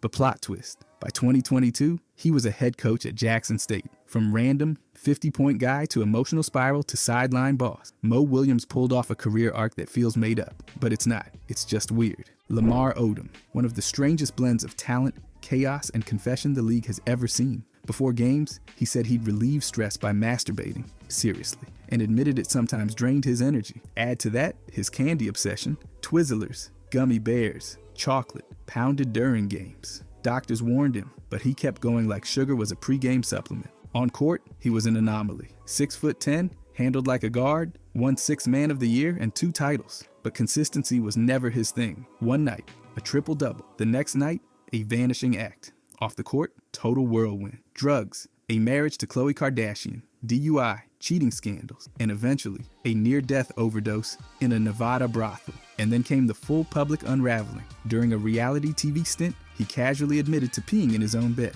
That alone puts him in a league of his own. Literally, he made over $100 million, won Olympic gold, and said he shook hands with death. From the Lakers bench to a coma, from Skittles to scandals, his journey is full-on bizarre. It's not just weird, it's a life that played out like a surreal basketball soap opera. Bol. This guy's like a video game character that glitched into real life. At 7'3" with limbs that look copy-pasted from an action figure, he moves like a guard, but blocks like a center. His wingspan's so long, it practically enters the arena 5 seconds before he does. His dad was even taller, so yes, the Bol family tree is basically just one really long branch. He had top 3 pick hype in 2019 before a rare foot injury nuked his stock. He dropped to the second round, got traded immediately, and started bouncing around the league.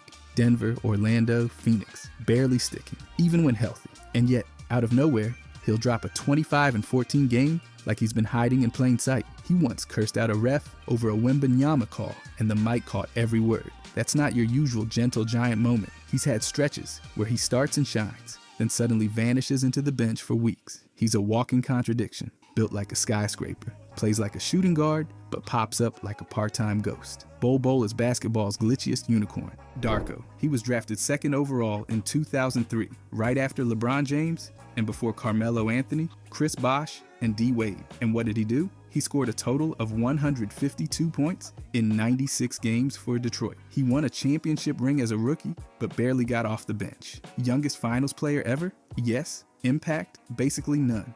He's admitted since that he was immature and selfish, said he played for his ego, not the team. His attitude clashed with coaches, teammates, and, well, reality. By the time he hit Memphis, he was punching walls and tearing his jersey mid-game. His flashes of skill always got buried under frustration, and then he left the league and went full plot twist. He tried kickboxing in 2014, got knocked out in round 2, tried to return to pro basketball in Serbia, changed his mind. He now runs a giant apple farm in Novi Sad and once entered an international fishing tournament. He even talks openly about his failures, which might be the weirdest turn of all. From NBA bust to orchard boss, Darko's story is pure basketball whiplash. Brandon Roy. He was never supposed to be unpredictable, but that's what makes him so weird. Known for steady production, he suddenly exploded for 52 points in a single game in 2008. He averaged under 19 for his career, yet dropped that nuke out of nowhere. 19 of 33 shooting and 19 free throws. Wildly off-brand. Then came the knees. In 2011, he retired at 27 with no cartilage left. That should have been the end. But 1 year later, he unretired, signed with Minnesota, played 5 games, needed surgery again, and retired for good. The whole cycle was just baffling. And out of nowhere, he re-emerged as a high school coach in Seattle. Not only that, he dominated. By 2023, he'd won 3 state titles and earned National Coach of the Year honors. From All-Star to Sudden Ghost to Youth Dynasty Leader, his playoff arc was just as odd. In 2010, he went from hero to total no-show, missed every shot in a game and barely played. Then, in 2017, he was shot in the leg shielding kids from a drive-by. His career never made sense. And somehow, that's what makes it unforgettable. Michael Olowokandi. He didn't even pick up a basketball until he was 17. Before that, rugby, cricket, and track in London. He found the University of Pacific in a college brochure and offered to pay his way to play. Somehow, that turned into being the #1 pick in the 1998 draft over Dirk Nowitzki, Vince Carter, and Paul Pierce. He was 7'1" with long arms and smooth feet, but never developed NBA-level skills. His career numbers were underwhelming, just over 8 points and 6 boards a game. In 2001, he made history. For the wrong reason. He became the only player to start all 82 games and still post negative win shares. That's not a slump, that's a math problem. He never attempted a single three-pointer in over 13,000 minutes. He clashed with teammates, ignored coaching. Kareem even called him out. He got fined, suspended, and once even argued with a ref mid-scuffle. And then he vanished. No broadcasting gig, no coaching job, just faded. A #1 pick who became a trivia question. Olowokandi's career is weird, from start to quiet finish, like a headline that never got written. James Johnson. He calls himself Bloodsport and claims to be 20-0 in kickboxing with a black belt in karate, and maybe even some MMA fights. The problem? No one can find any official records. His fight resume seems to shift depending on who's asking. Reddit's been on this for years. It's part tough guy myth, part wait, is that even true?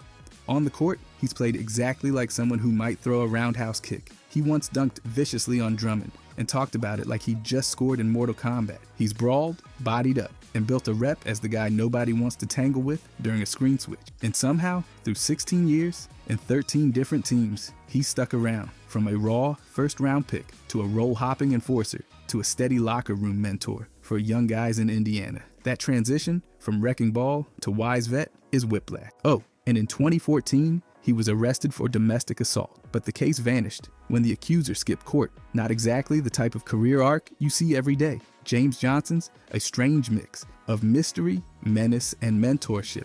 Equal parts fact and fog. Gilbert Arenas. He called himself Agent Zero because nobody believed in him. And then he exploded into a 3-time All-Star, most improved player, and dropped 60 points in a game. He was flashy, funny, lethal on the court, and loved trolling opponents with buzzer beaters and post-game quotes that read like stand-up routines. But that legend unraveled fast. In December 2009, he brought 4 guns into the Wizards locker room during a gambling beef with teammate Javaris Crittenton. He laid them out with a note. Pick one. Crittenton pulled a loaded one of his own. They both got suspended for the season, and the fallout ended both of their careers. Arenas later said, "That moment erased everything. You can do 100 things right." And he was right. He got amnestied by Orlando, flamed out in Memphis, played overseas, and vanished from NBA relevance. Then came the weird rebound. He co-hosts podcasts, pops up in Netflix docs, and still tells wild stories with that same chaotic charm. His career flipped from superstar prankster to cautionary tale overnight. Arenas didn't just cross a line, he jogged past it holding 4 guns and a smirk. His legacy is brilliant, reckless, and unmistakably weird. Hasheem Thabeet, drafted 2nd overall in 2009, right before future Hall of Famers.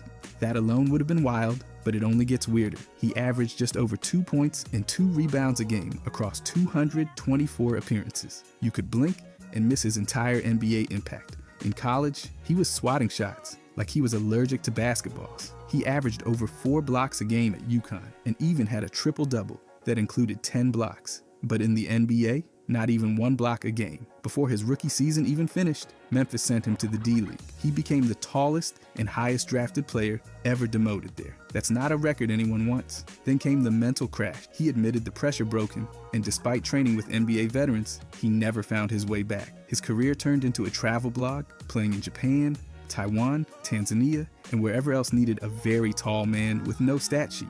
To top it off, a blog once wrote a fake letter from his hair blaming takeout and heartbreak. Parody or not, it sealed his spot in the weirdest player hall forever. Keith Claus, standing 7'3" and weighing just over 200 pounds, he looked more like a walking ladder than a center. At Central Connecticut State, he averaged nearly 6 blocks per game, a record still untouched in Division I. Despite that, he went undrafted in 1997, and somehow, the Clippers still gave him over $8 million. His NBA run, about 1 block per game, under 4 points, and barely 3 rebounds. But he led the team in blocks per 48 minutes, which made him a stat sheet puzzle. Then came the CBA, where he led in blocks again while barely scoring 7. His weirdness goes beyond stats, though. Claus admitted to drinking since grade school. That spiraled into 3 DUIs, secret drinking habits, and a public intoxication arrest. He started recovery in 2007 and actually stayed on track after bouncing through China. In other minor leagues, he eventually became a coach in the Dominican Republic. Now he works with youth and speaks publicly about recovery. From towering enigma to global shot blocker to reformed mentor, Claus might be the only player to turn rock bottom into a job application. His story's equal parts strange, sad, and kind of inspiring. Mark Eaton. Before swatting shots in the NBA, he was literally fixing cars. He worked as a mechanic in California, nowhere near a basketball court until a coach convinced him to try junior college. He got drafted in the 4th round at age 26. That's usually the age player's peak, not start. In 1985, he blocked 456 shots in 1 season. That's over 5 blocks a game.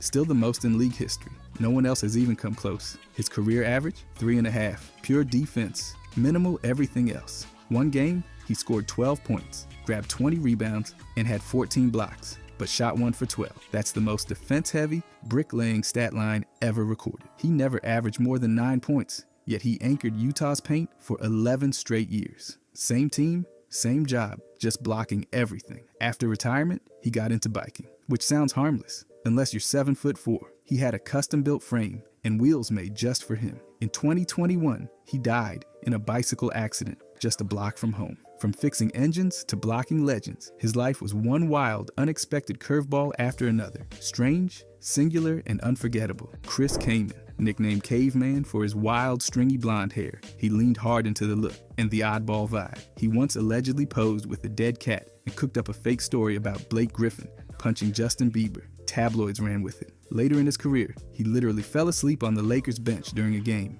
Just sat there and dozed off while the team played. He had 66 games with over 20 points, but never cracked 30. Not once. For a starter, with over 10 years in the league, that's basically a unicorn stat. He averaged 11 points, just under 8 rebounds, and made an all-star team in 2010, which still feels like an accident. Born in Michigan, he somehow became a German citizen in 2008 and played in the Olympics without speaking German. Diagnosed with ADHD as a toddler, he eventually opened up about it publicly, which made him even more relatable. Then came the clog. Yes, clogs. A streetwear company released came-in basketball clogs that honored his odd legacy. No drama, no scandals, just pure weird. His career is a quiet celebration of being your own person in a league that rarely rewards it. Eddie Curry, he didn't touch a basketball until 7th grade because he wanted to be a gymnast. Not even joking, but by senior year, he bulldozed Illinois high school courts and took home Mr. Basketball. Then came the heart issues. In 2005, Curry missed games for irregular heartbeats. The Bulls told him to take a DNA test to rule out a serious condition. He said no. They traded him. That's how he ended up in New York, nicknamed Baby Shaq, but somehow went 2 for 2 from 3. That's right, he never missed from deep. 2 shots, 2 makes. A perfect 3-point record for a 7-footer built to live in the paint. He made over $70 million in the league and still had a home foreclosed in 2009, then got evicted in 2021. After bouncing from the Bulls to the Knicks, he even got a ring with Miami. But then came China and later ASEAN leagues, long after his prime. And then the truly grim part, a lawsuit from his chauffeur and the devastating murder of his ex-girlfriend and infant daughter. Curry's story isn't just weird, it's staggering, with every chapter stranger and more tragic than the last. Smush Parker, born William, but legally changed his name to the one his mom gave him, Smush. That's how things start. He went undrafted in 2002 and still ended up starting 162 straight games for the Lakers. No hype, no draft night, just Smush. Then came the Kobe feud. Smush called his Lakers run overrated. Kobe responded by saying he never should have been in the league at all. Brutal. They never patched things up before Kobe passed. On top of that, Smush got suspended by the Heat after allegedly assaulting a parking attendant over $12. Later, he reportedly punched a teenage player while officiating a pickup game. Off the court, he played professionally in over 10 countries. Russia, Iran, Mongolia, you name it. 17 years of bouncing around, chasing the game wherever it took him. And now, he's trying to become an NBA referee. Almost no former players have done that. His stats were modest, 9 points, nearly 3 assists, a steal per game. But his story is packed with strange turns. From modeling in high school to being called the aviator on streetball courts, Smush Parker didn't follow the rules. Now he wants to enforce them. Delon Wright, drafted in 2015, he somehow played for 10 teams in 10 seasons. That's not normal for a first-round pick, but he keeps getting roster spots because teams love what he does on defense. He ranks near the top in defensive foul rate every year. He's physical without hacking, smart without being flashy, but offensively, almost invisible. He rarely shoots, barely drives, and lets others take the spotlight. It's strange, but effective. What makes it more interesting is his tattoo setup. His chest and arms are covered in a full mural of his life story. South Central, his family, his journey, all inked across his body. Not the usual for a quiet role player. He also dropped 3 career triple-doubles, including back-to-back ones in 2019. That's rare for any player, let alone one with such low usage. Then there's his playoff pop-up with the Knicks in 2025. Traded mid-season, barely used, then suddenly logging key Eastern Conference finals minutes and helping outscore Indiana when he was on the court. Add in his start at junior college and rise to the Pac-12's best guard, and you've got a career arc that never follows the script. Odd, efficient, and quietly unpredictable. Matthew Dellavedova, listed at 6'4" and barely 190 pounds, he's built more like a mailman than an NBA guard. He never dunked on anyone, never crossed a soul into retirement, and yet somehow became a defensive nightmare in the final. One game, he literally missed the team bus and had to take an Uber back. His teammate joked they forgot he existed. Off the court, he's basically your cousin. Rides public transport, plays board games, and once called his teenage look a beard and brace his situation. Before games, he had to pee. That was his focus strategy. Pre-game leak, he called it totally serious. And the cramps. During the 2015 finals, he cramped up so badly, he went to the hospital.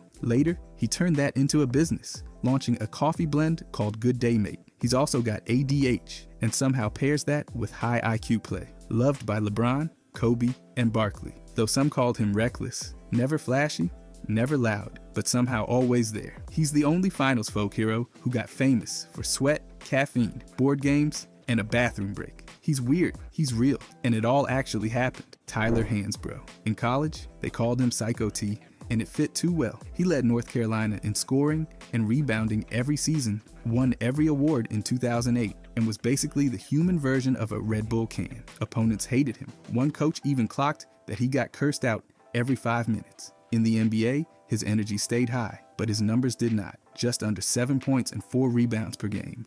Over 428 appearances. From NCAA legend to very forgettable bench guy. And then there was the vertigo. He missed games with it in 2010, which made his signature chaos look like a glitchy simulation. Injuries piled on, and he quietly fell out of the league. But overseas, completely different guy. He went to China and dropped 32 points a game in the CBA. Then, while still playing there, he popped up doing TV work. Yes, a live pro athlete, calling games during his own season. The guy who once had players literally tackling him became a world-traveling, studio-suited veteran. His whole story's like a gritty highlight reel taped over with reruns of 2 totally different lives.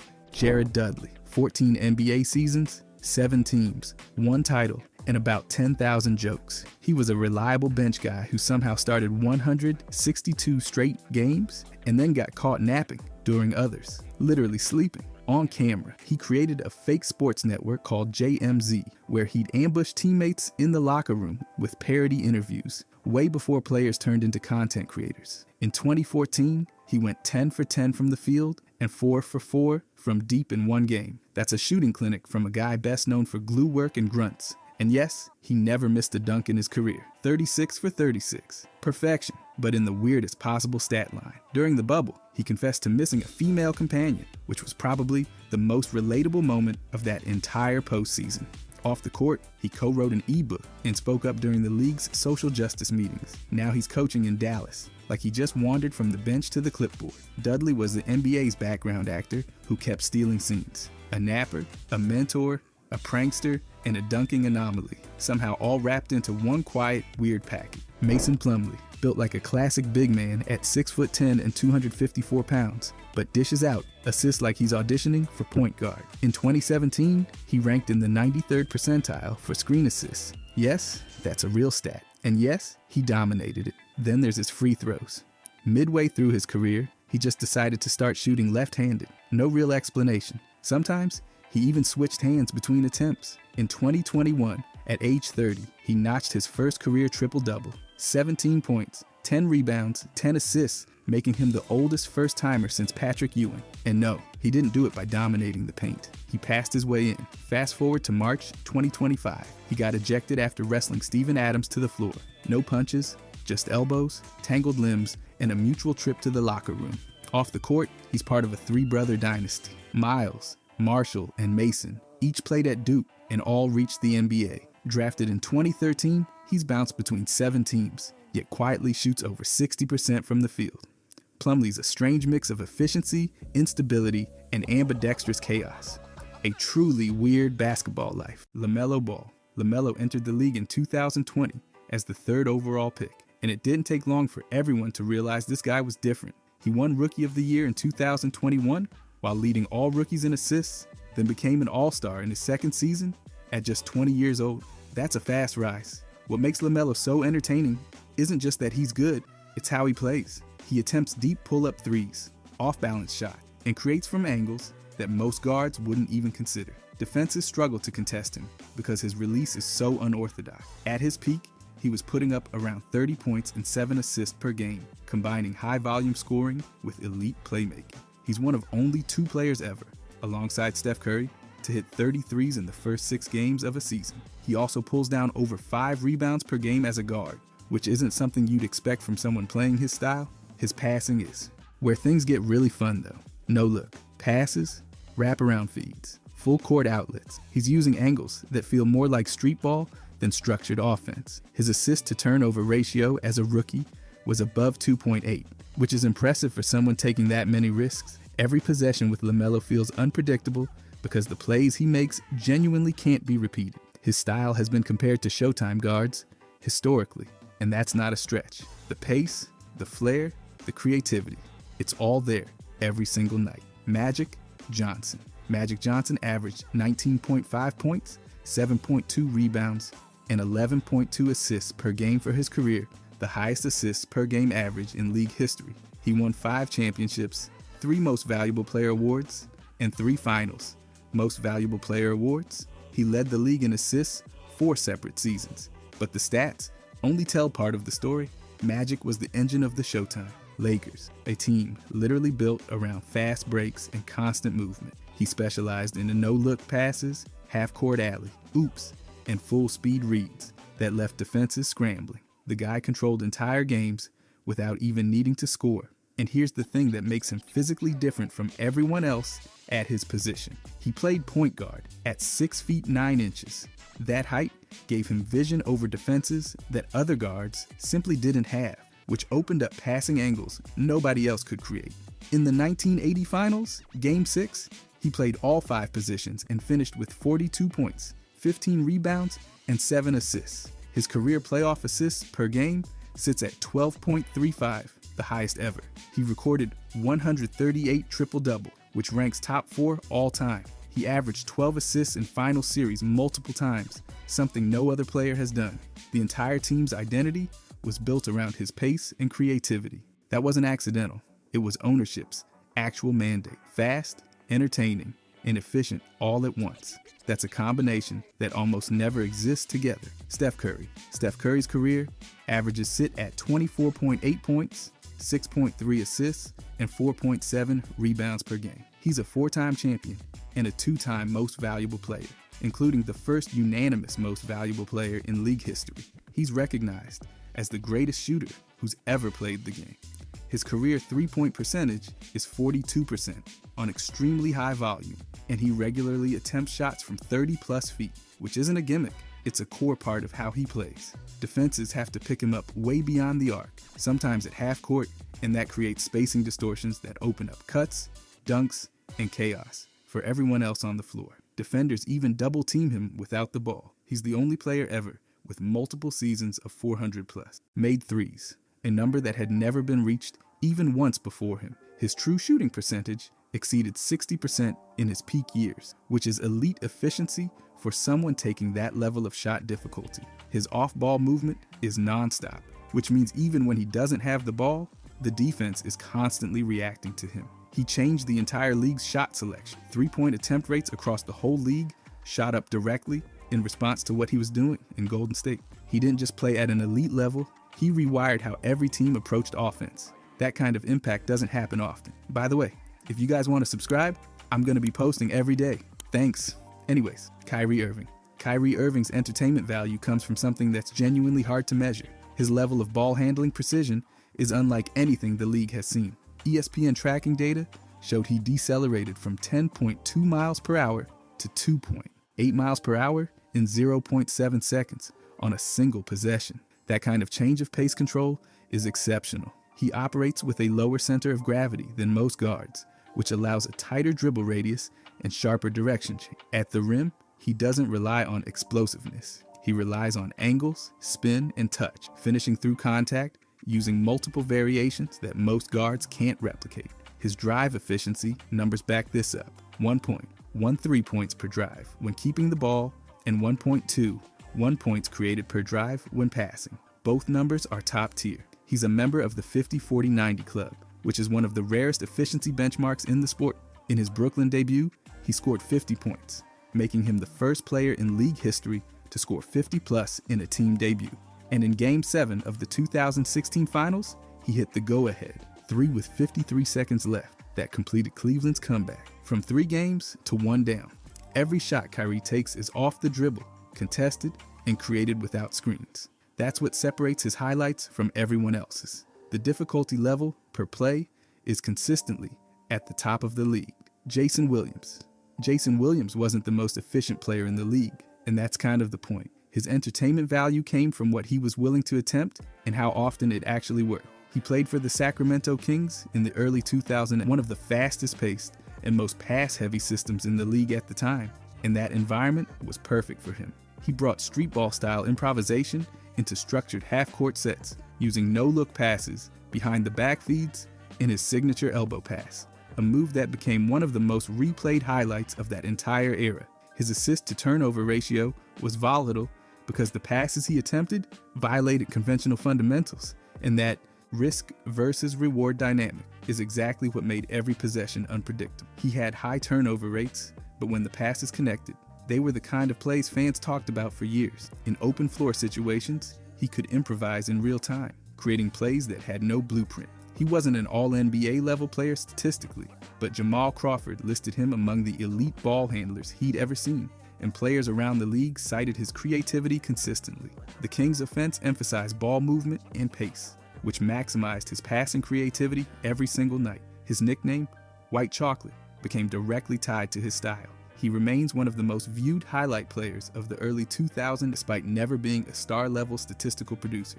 Legacy built entirely on moments. Blake Griffin. Blake Griffin averaged 22.5 points and 12.1 rebounds as a rookie, making him the first player since 1999 to 2000 to average 20-plus points and 10-plus rebounds in their first season. He was the unanimous Rookie of the Year, the only unanimous winner since David Robinson at the time. His dunking was what defined him early, but it wasn't just the frequency, it was the force. He was dunking through contact in half-court sets, on alley-oops in transition, and producing poster plays on a near-nightly basis. The 2011 Slam Dunk Contest moment, where he dunked over a car, became one of the most widely viewed dunk contest moments ever recorded. His time with the Clippers in the Lob City era created one of the most highlight-heavy team identities in league history. Chris Paul ran the pick and roll, and Griffin was on the receiving end of lob after lob, alongside DeAndre Jordan, turning that system into a non-stop highlight. He made 6 All-Star teams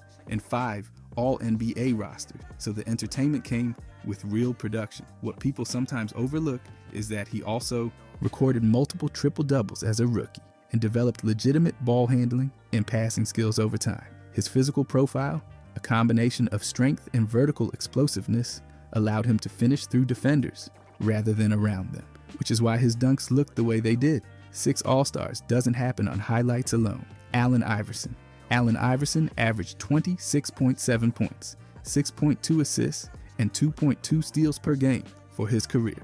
He was a 4-time scoring champion and the 2001 Most Valuable Player. He averaged over 41 minutes per game across his career, one of the highest averages ever for a guard. His entire offensive game was built on isolation, crossovers, and pull-up jumpers without screens or structured spacing. He popularized the killer crossover as a primary scoring weapon and combined elite change of pace acceleration with the ability to create shots in any situation. He regularly led the league in field goal attempts, exceeding 20 per game at his peak. That volume means possessions were consistently running through him, and the offense was almost entirely one-on-one driven. In the 2001 Finals, Game 1, he scored 48 points, the highest scoring finals debut ever. It was the only loss the Lakers suffered during the entire 2001 playoff run. He followed that with 35, 35, and 37-point games in the same series. Against Vince Carter specifically, he averaged 30.6 points per game. He produced all of this without spacing, without elite teammates in his prime years, and without relying on a supporting cast to create opportunities. Early 2000 Philadelphia was not a balanced offensive team. Iverson carried that offense through sheer volume and skill, and he did it with a play style that was completely his own. Vince Carter won Rookie of the Year in 1999, made 8 All-Star teams, and played 22 NBA seasons, one of the longest careers the league has ever seen. His dunking is what made him a global name. He won the 2000 Slam Dunk Contest with a 360 windmill, a between-the-legs dunk, and an elbow in the rim dunk that left the crowd speechless. But the most famous moment came at the 2000 Sydney Olympics, where he dunked over a 7'2" defender in what became one of the most replayed plays in basketball history. He wasn't just an athlete though. He finished his career in the top 10 all time in three-pointers made, and combined that perimeter shooting with scoring versatility in both the half court and transition. Against Allen Iverson, he averaged 23.9 points, 5.6 rebounds, and 5.2 assists per game. In a 2001 playoff game against the Sixers, he scored 50 points. He's one of the only players ever to record 40 points, 15 rebounds, 5 assists, and 5 steals in a single game. That's an absurd stat line. What made Carter different from other dunkers was that his athleticism stayed elite across multiple eras. He wasn't just a one-generation highlight machine. He was producing above the rim plays well into his career, while also developing into a legitimate perimeter scorer with real efficiency.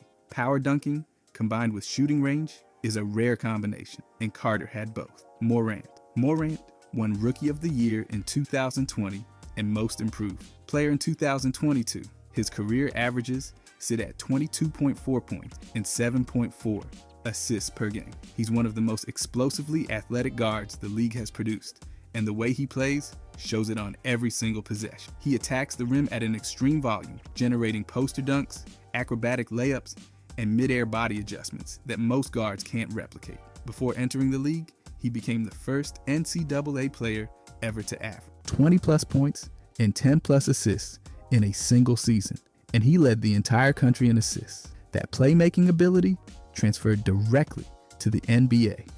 In one game, he scored 52 points on 22 of 30 shooting, which is the Memphis Grizzlies' single-game scoring record. In 2021 to 2022, he led the Grizzlies to 56 wins and the franchise's first division title in history. His drives generate both high-frequency finishes and kick-out assists, meaning defenses can't just commit to stopping one thing. The combination of speed, vertical explosion, and ball control in transition is what makes him visually distinct from other guards. Every fast break possession feels like something unexpected might happen. He collapses defenses with rim pressure and then finds open teammates when the double team arrives. At his best, he's one of the most exciting players in the league to watch on a per possession basis. Tracy McGrady won back-to-back scoring titles in 2003 and 2004. In his peak 2002 to 2003 season, he averaged 32.1 points per game with a true shooting percentage over 56% while carrying a usage rate around 32.6%.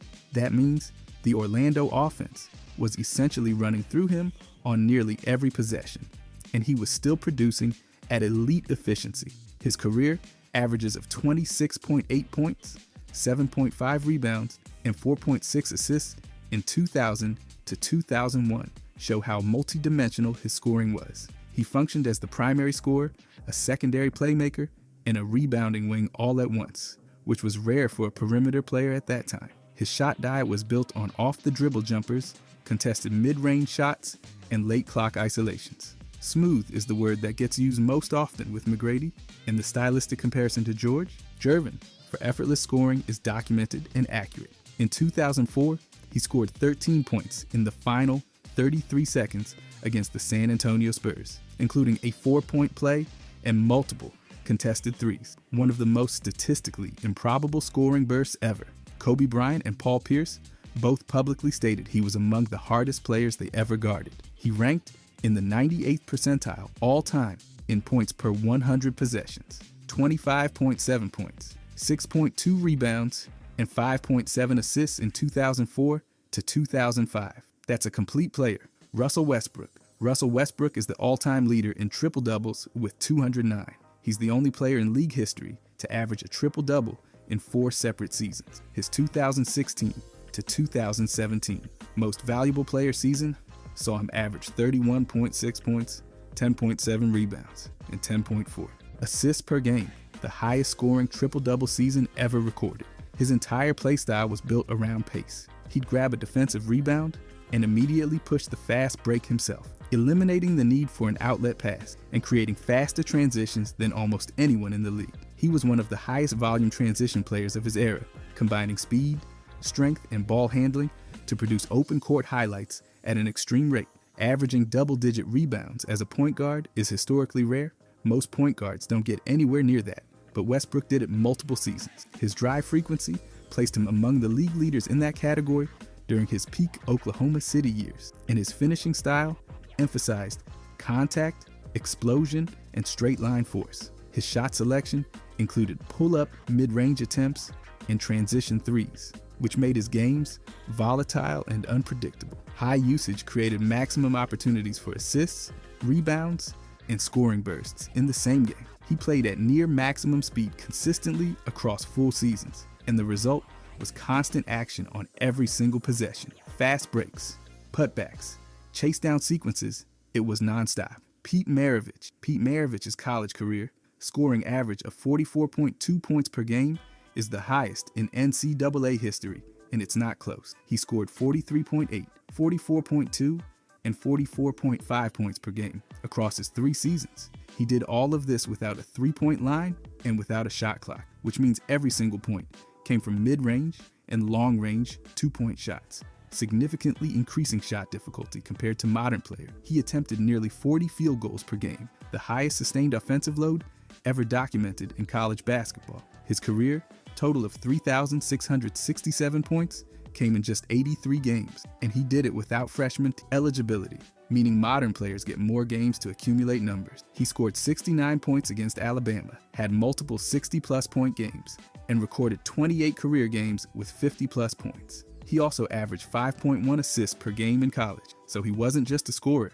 He recorded a 33, 11, 10 triple-double in college as well. Beyond the numbers, he introduced behind-the-back passes, no-look feeds, and long-range shooting into a game that hadn't seen those things used consistently. He influenced the way guards played for generations. Historically, he's described as one of the most creative offensive players ever, and the college numbers alone put him in a completely different category than anyone before or after. Jamal Crawford. Jamal Crawford won Sixth Man of the Year 3 times, in 2010, 2014, and 2016. He played 20 NBA seasons, one of the longest guard careers in league history. He's one of the only players ever to score 50-plus points with 4 different franchises, which is a league record. His game was built on isolation scoring and off-the-dribble shot creation.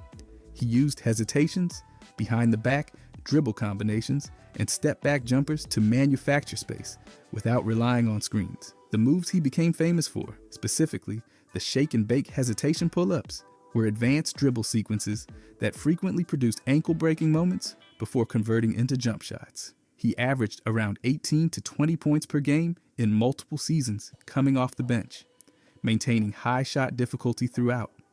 At 39 years old, he scored 51 points, making him the oldest player ever to reach that mark in a single game. He's in the top 10 all-time in 4-point plays, having converted multiple 3-point shots while getting fouled across his career. He transitioned from starter to sixth man while keeping his scoring output consistent, and he managed to stay productive through 4 different decades, from the 1990s into the 2020s. Jamal Crawford listed Jason Williams among the elite ball handlers he'd seen, and players regularly cited Crawford himself for the same reason. The dribble combinations he used aren't replicated often because they're genuinely difficult to execute at game speed. Derrick Rose. Derrick Rose won the Most Valuable Player award in 2011 at 22 years old, the youngest most valuable player in NBA history. That season, he averaged 25 points and 7.7 assists per game and led the Chicago Bulls to 62 wins, the best record in the entire league. He carried that offense as the primary creator on a team that was built around defense first. His career averages sit at 17.4 points and 5.2 assists per game over more than 12,500 career points and 3,700 plus assists. What made Rose different was his first step. His acceleration and change of direction were elite, even by guard standards, and he combined that speed with genuine vertical explosiveness. He attacked the rim at extremely high volume and finished with Euro steps, double clutches, and high-speed contact finishes. These weren't open layups. He was generating highlights in traffic. In the playoffs, his numbers climbed to 21.9 points per game, with multiple 25 to 30-point performances in his early postseasons. He generated offense without relying heavily on jump shooting, which was rare for a guard operating at his usage level. His combination of elite speed An elite vertical explosion at high usage is genuinely uncommon. Most guards who attack the rim that often either lack the speed or lack the finishing ability. Rose had both, and it produced a highlight frequency per game that was hard to match. Zion Williamson. Zion Williamson's career field goal percentage sits around 58 to 60%, which is elite for a high volume scorer. His career scoring average is around 24 to 25 points per game, among the highest of any active player. In his second season, he averaged 27 points per game. What makes Zion different isn't just the athleticism, it's the combination of size, strength, and explosion happening simultaneously on every play. He plays primarily inside the paint, despite being undersized for a traditional forward, and he generates scoring through strength by absorbing contact and through explosiveness via second jump ability. He was one of the fastest players to reach multiple 30-point games early in his career, with historical comparisons to Allen Iverson and Michael Jordan for that pace of production. His efficiency is what separates him from other physical players. He converts almost everything near the rim, and he does it at volume. He draws a high number of free throw attempts because of his constant rim pressure, and he rebounds at an elite rate for a forward. He produces efficient scoring without relying on a jump shot, which is genuinely rare at his usage level.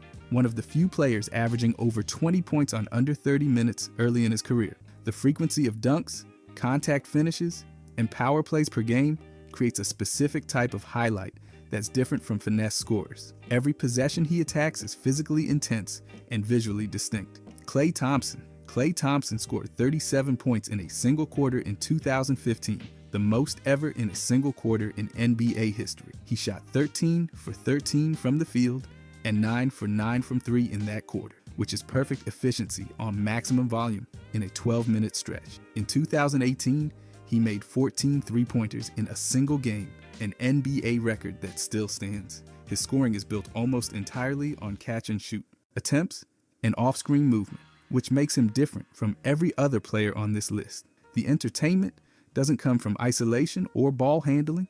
It comes from rapid-fire scoring in short bursts, driven by movement and a release so fast that defenders have minimal time to contest. He holds the record, tied for the most three-pointers made in a single postseason at 98. His career average of around 19.1 points per game came without ball dominance, which means he produced at a high level while touching the ball far less than most high scorers. His nickname, Game 6 Klay, came from repeated elimination game performances where he produced in the highest pressure moments. He could score 10 to 15 points in a matter of minutes, making him one of the highest points per touch players ever tracked. His off-ball movement involves constant relocation, corner to wing, baseline cuts, screen navigation. While the ball is moving, so is he, which creates continuous action even during possessions he doesn't touch. John Wall. John Wall's three-quarter court sprint at the Combine measured 3.14 seconds, one of the fastest results ever recorded for an incoming guard. He was, by measurable data, among the fastest players to enter the league. His transition first play style was built around securing the rebound himself and immediately pushing the fast break, eliminating any delay and creating end-to-end action almost every time down the floor. From 2014 through 2017, he averaged 10+ assists per game, an offense built entirely around his decision-making at speed. He attacked primarily through rim pressure and penetration, which forced defensive collapses and open passing lanes for teammates. His transition playmaking generated alley-oops and kick-ahead passes at high frequency, producing the kind of fast break highlights that defined his peak Washington years. He was known for dunking, left-handed off his right leg, an uncommon coordination pattern that created unexpected finishes at the rim. His career assist average at peak sat around 9.2 per game, while generating 4.1 turnovers, which reflects an aggressive, high-risk style. He was the primary offensive engine for Washington, meaning nearly every possession was initiated through him. His speed also translated to the defensive end, where recovery plays and chase down sequences became a consistent part of his game. In terms of raw pace creation, few players in league history have pushed the tempo the way Wall did during his prime years in the Capitol. Shawn Kemp.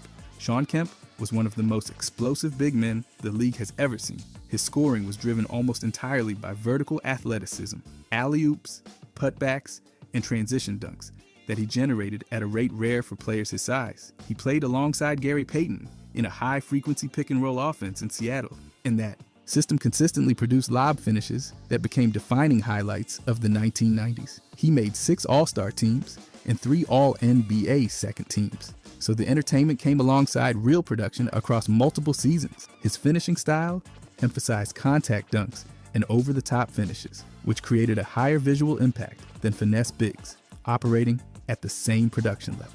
What separated Kemp from other powerful big men of his era was that he could run the floor at high speed for his size, generating fast break dunks and trailer finishes that most centers and power forwards couldn't produce. His nickname, Rain Man, was tied directly to his above-the-rim dominance, and the identity wasn't manufactured. It came from what he actually did on the court every night. He was a constant putback threat, turning offensive rebounds into immediate dunks at a high rate. In the 1996 finals, he led the Seattle Supersonics to the championship series and showcased that athleticism on the biggest stage the league offered. He also became known for pointing gestures after dunks, which added a visual intensity to highlights that made them more memorable. Power, elevation, and personality all in one. Paul George. Paul George's career averages sit above 20 points, 6 rebounds, and 3 assists per game, making him one of the few players in league history with consistent multidimensional production across scoring, rebounding, and playmaking. He won Most Improved Player in 2013, following a major offensive leap that year.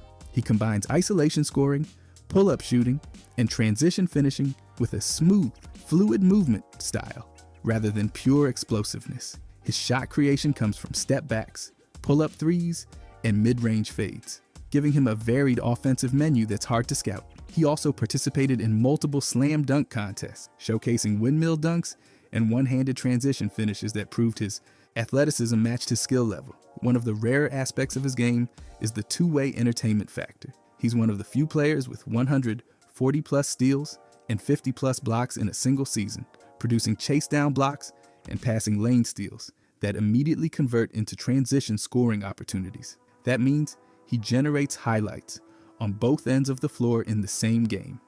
He transitioned over his career from off-ball scorer to primary creator, developing his handle and shot creation after early limitations. He can now score efficiently at all 3 levels. The combination of smooth scoring and defensive playmaking is genuinely rare, and it's why his impact stays continuous across full games rather than appearing only in set scoring situations. Anthony Edwards. Anthony Edwards is averaging 24.6 points per game early in his career, already among the highest marks for a player his age in recent history. In the 2024 to 2025 season, he led the entire NBA in total three-pointers made. His game is built on elite explosiveness and physical strength at the guard position. He produces poster dunks, including the NBA Dunk of the Year, step-back threes, and strong contact finishes at a rate that keeps highlight frequency high every single night. His three-point shooting sits around 37% on 8 attempts per game, which combines genuine volume with real efficiency. He gets to the rim and through defenders because of strength, not just speed, which makes his contact finishes more physically intense than most guards. He's been described as a preposterous athlete with elite explosiveness, and the vertical plays he produces are comparable to the top dunkers the league has historically tracked. In playoff runs, he's produced 30-plus point-per-game stretches at around age 22, which puts him in historical company early. His combination of power and perimeter shooting means defenses can't simply sit back and protect the paint, which opens up both aspects of his game simultaneously. He generates rapid scoring bursts, hits multiple threes in short windows, and follows those with powerful drives. Multiple highlight types per game from a single player is a specific kind of entertainment value, and Edwards delivers it consistently. Victor Wembanyama. Victor Wembanyama won Rookie of the Year unanimously and led the entire NBA in blocks per game as a rookie. He was the first rookie ever named to the All-Defensive First Team. His physical profile is around 7 feet 4 inches with an 8-foot wingspan, one of the longest ever documented in the league. But the combination isn't just size, it's size with guard-level ball handling and legitimate perimeter shooting ability, which has genuinely never existed at that scale before. He recorded a 20-point, 10-block triple-double in under 30 minutes, the first time that had ever happened. He recorded a 5x5 game, reaching double digits in points, rebounds, assists, steals, and blocks, as the youngest player ever to do so. He's the only player in the league history to combine multiple made threes and double-digit blocks in the same game. His rim protection produced a stretch of 60-plus consecutive games with at least one block. On offense, he's a step-back three-point shooter who can also score in the post and finish on pick-and-roll actions. On defense, he can guard perimeter players and protect the rim simultaneously, which is structurally impossible for almost any other player. Every possession he's involved in defensively is altered. His statistical combinations, blocks, plus threes, plus assists in the same games are historically rare and sometimes unprecedented. He creates play types that have never existed before simply because no one with his measurements has ever had his skill level. That's the cleanest definition of unprecedented. Tim Duncan. San Antonio was spiraling after a 20-62 season. Then they landed the top pick with less than a 1-4 shot. They drafted Tim Duncan and everything flipped. He averaged over 21 points and almost 12 rebounds as a rookie, started every single game, and snagged Rookie of the Year. That's not normal. His presence with a healthy David Robinson formed the Twin Towers, and they powered the team to 56 wins. Just 1 year before, they couldn't win 21. By year 2, Duncan had led them to their first title and grabbed the playoff MVP. It didn't stop there. He ended with 5 championships, 3 finals MVPs, 2 regular season MVPs, and the most all-defensive selections ever at the time. The guy changed how they played, how they drafted, even how they talked about basketball. He never made it about himself, and that rubbed off on everybody. Duncan helped build a team-first culture that lasted decades. He holds every major franchise record that matters. His jersey's retired, his legacy cemented, and they're still trying to build off what he created even now with Victor Wembanyama. That's how you flip a franchise, from lottery to dynasty. LeBron James. Cleveland had less than a 1-in-4 chance at the top pick in 2003, but luck hit, and they picked the high school phenom from Akron. LeBron showed up and changed the entire tone. On draft night, they even ditched the old look and brought back wine and gold. The team jumped from 17 wins to 35 in his rookie year. He averaged nearly 21 points, 6 assists, and 5 rebounds. First year, first Rookie of the Year in Cavs history. By year 2, he was an all-star. By year 4, he led them to their first ever NBA Finals. In 2009, he brought them to 66 wins and won league MVP. Then came the fallout. He left in 2010, and they fell apart. 19 wins, a 26-game losing streak, and franchise value collapsed. He came back in 2014 and dragged them to 4 straight finals, finally winning it all in 2016 with a historic comeback. Off the court,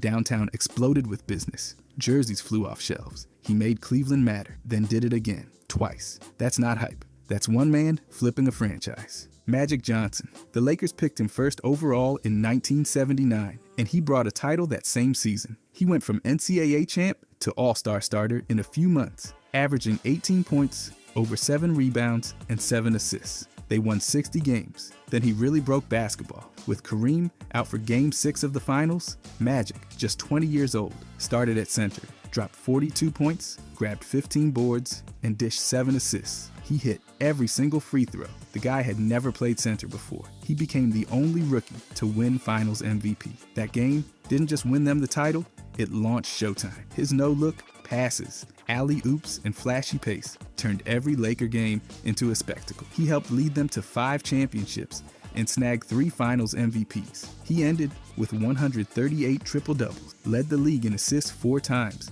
and holds the highest assist average ever. He was the Lakers' face, spirit, and engine. His $25 million contract back then also redefined player value. The Lakers became a global brand, and it all flipped the moment Magic walked through the door and told them they were gonna win. By the way, if you guys want to subscribe, I'm gonna be posting every day. Thanks. Anyways, Allen Iverson. Philadelphia had just 18 wins before drafting him first overall in 1996. The franchise was desperate, and Iverson, barely 6 feet tall, was pure energy in sneakers. From day one, he turned heads and turned up the volume. He won Rookie of the Year, crossed up Michael Jordan, and made the league take notice. He played more minutes than anyone for years, led the league in scoring 4 times, and by 2001 had dragged the Sixers to the NBA Finals. That team hadn't been relevant since 1983. They lost to the Lakers, but Iverson's presence on that stage shifted everything. He wore tattoos, cornrows, headbands, sleeves, all considered unprofessional at the time, and turned them into cultural currency. He signed a lifelong shoe deal with Reebok. He inspired a generation of smaller guards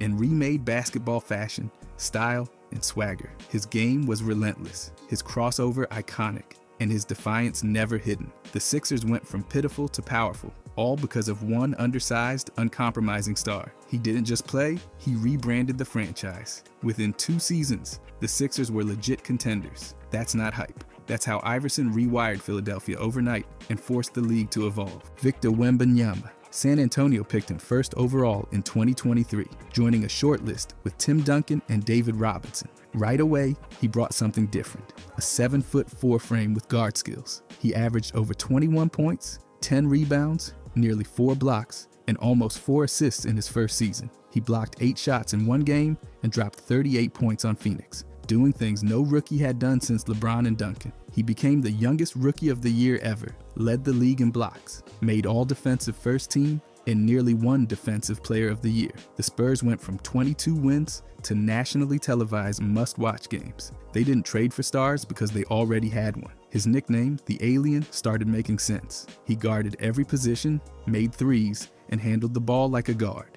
Off the court, jersey sales soared, international attention exploded, and their brand was back. He even bulked up to nearly 245 pounds without losing mobility. That's not just rare, that's absurd. His rookie year wasn't about hype. It was dominance, strategy, culture, and identity, all shifting because one giant teenager landed in San Antonio. Anthony Davis. New Orleans had nothing going when they picked him first overall in 2012. They were coming off a forgettable season and needed an anchor. Davis was it. Straight out of Kentucky, he brought shot blocking, rebounding, and mobility no big man had. He didn't just rack up stats, he gave New Orleans an identity. In just his second year, he was averaging over 20 points and nearly 3 blocks. The Pelicans had been stuck in the lottery, but with Davis, they had a defensive core and star power to build around. By year 3, he was an all-star and led them to the playoffs. That team had no business being in the postseason without him. He was everything. Rim protector, shot creator, and floor stretcher. He changed how they drafted, how they played, how they marketed the franchise. Before Davis,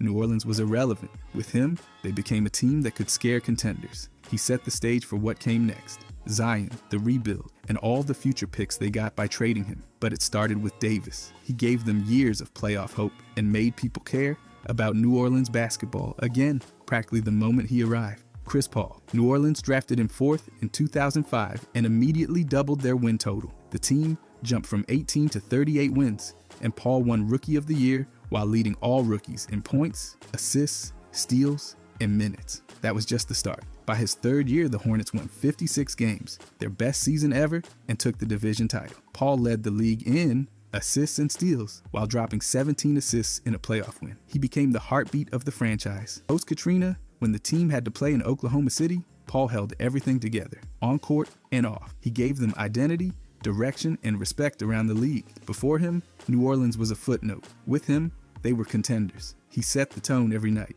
pushing pace, hitting mid-range shots, locking up guards, and throwing pinpoint passes. His leadership made the Hornets a place where players wanted to compete. He made their offense click and their defense legit. Without him, none of it happens. He didn't just play for New Orleans, he carried them from the bottom to relevance the moment he put on the jersey. Michael Jordan. The Bulls picked him 3rd overall in 1984. After failing to trade down for a veteran big man, that choice instantly changed everything. Jordan came in and averaged over 28 points while leading the team in points, rebounds, assists, and steals, something no rookie had done for the franchise. They hadn't been to the playoffs in 4 years, and suddenly they were back. He won Rookie of the Year, made the All-Star team, and filled up Chicago Stadium. Attendance had been pathetic before he got there, but fans packed the building just to watch him play. He gave the Bulls star power, scoring, and legitimacy. By the early 90s, they were winning titles. But even in year 1, the Bulls were no longer just a team on the schedule. They were must-watch basketball. Jordan's influence went beyond numbers. He shifted the team's culture, forced the front office to build better,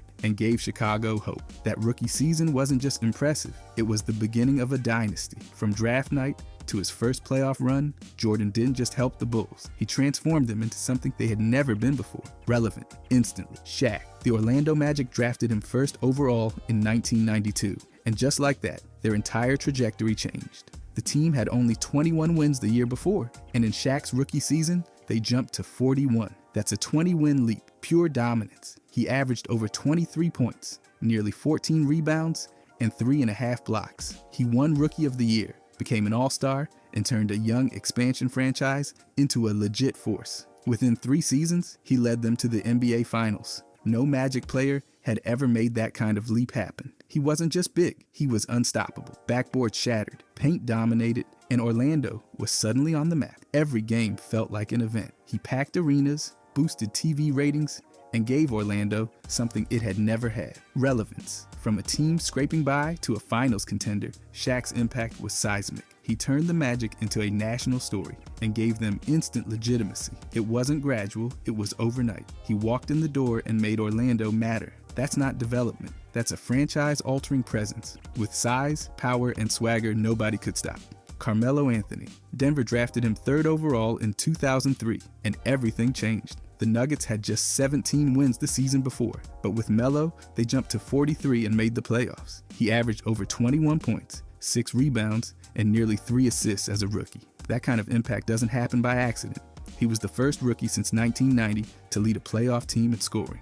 Denver had been irrelevant, but Melo gave them purpose, consistency, and a real offensive identity. Over the next 6 seasons, they never missed the playoffs. He scored nearly 14,000 points with the Nuggets and took them to the Western Conference Finals in 2009, their first trip there since 1985. His scoring was smooth, efficient, and impossible to stop. He didn't just play forward, he was the face of the franchise. The crowd showed up because of him. The team followed his lead. The Nuggets went from lottery filler to playoff fixture because Melo arrived and gave them a reason to believe. From the moment he got there, the energy, expectations, and wins flipped. That's a real overnight shift, and it started with Carmelo. Hakeem. Houston picked him 1st overall in 1984, and the shift was instant. The Rockets had won just 29 games the year before, but with Hakeem, they jumped to 48 and made the playoff. As a rookie, he averaged over 20 points, 11 rebounds, and nearly 3 blocks per game. He helped build the Twin Towers with Ralph Sampson, leading Houston to the NBA Finals just 2 years in. When Sampson was traded, Hakeem took over fully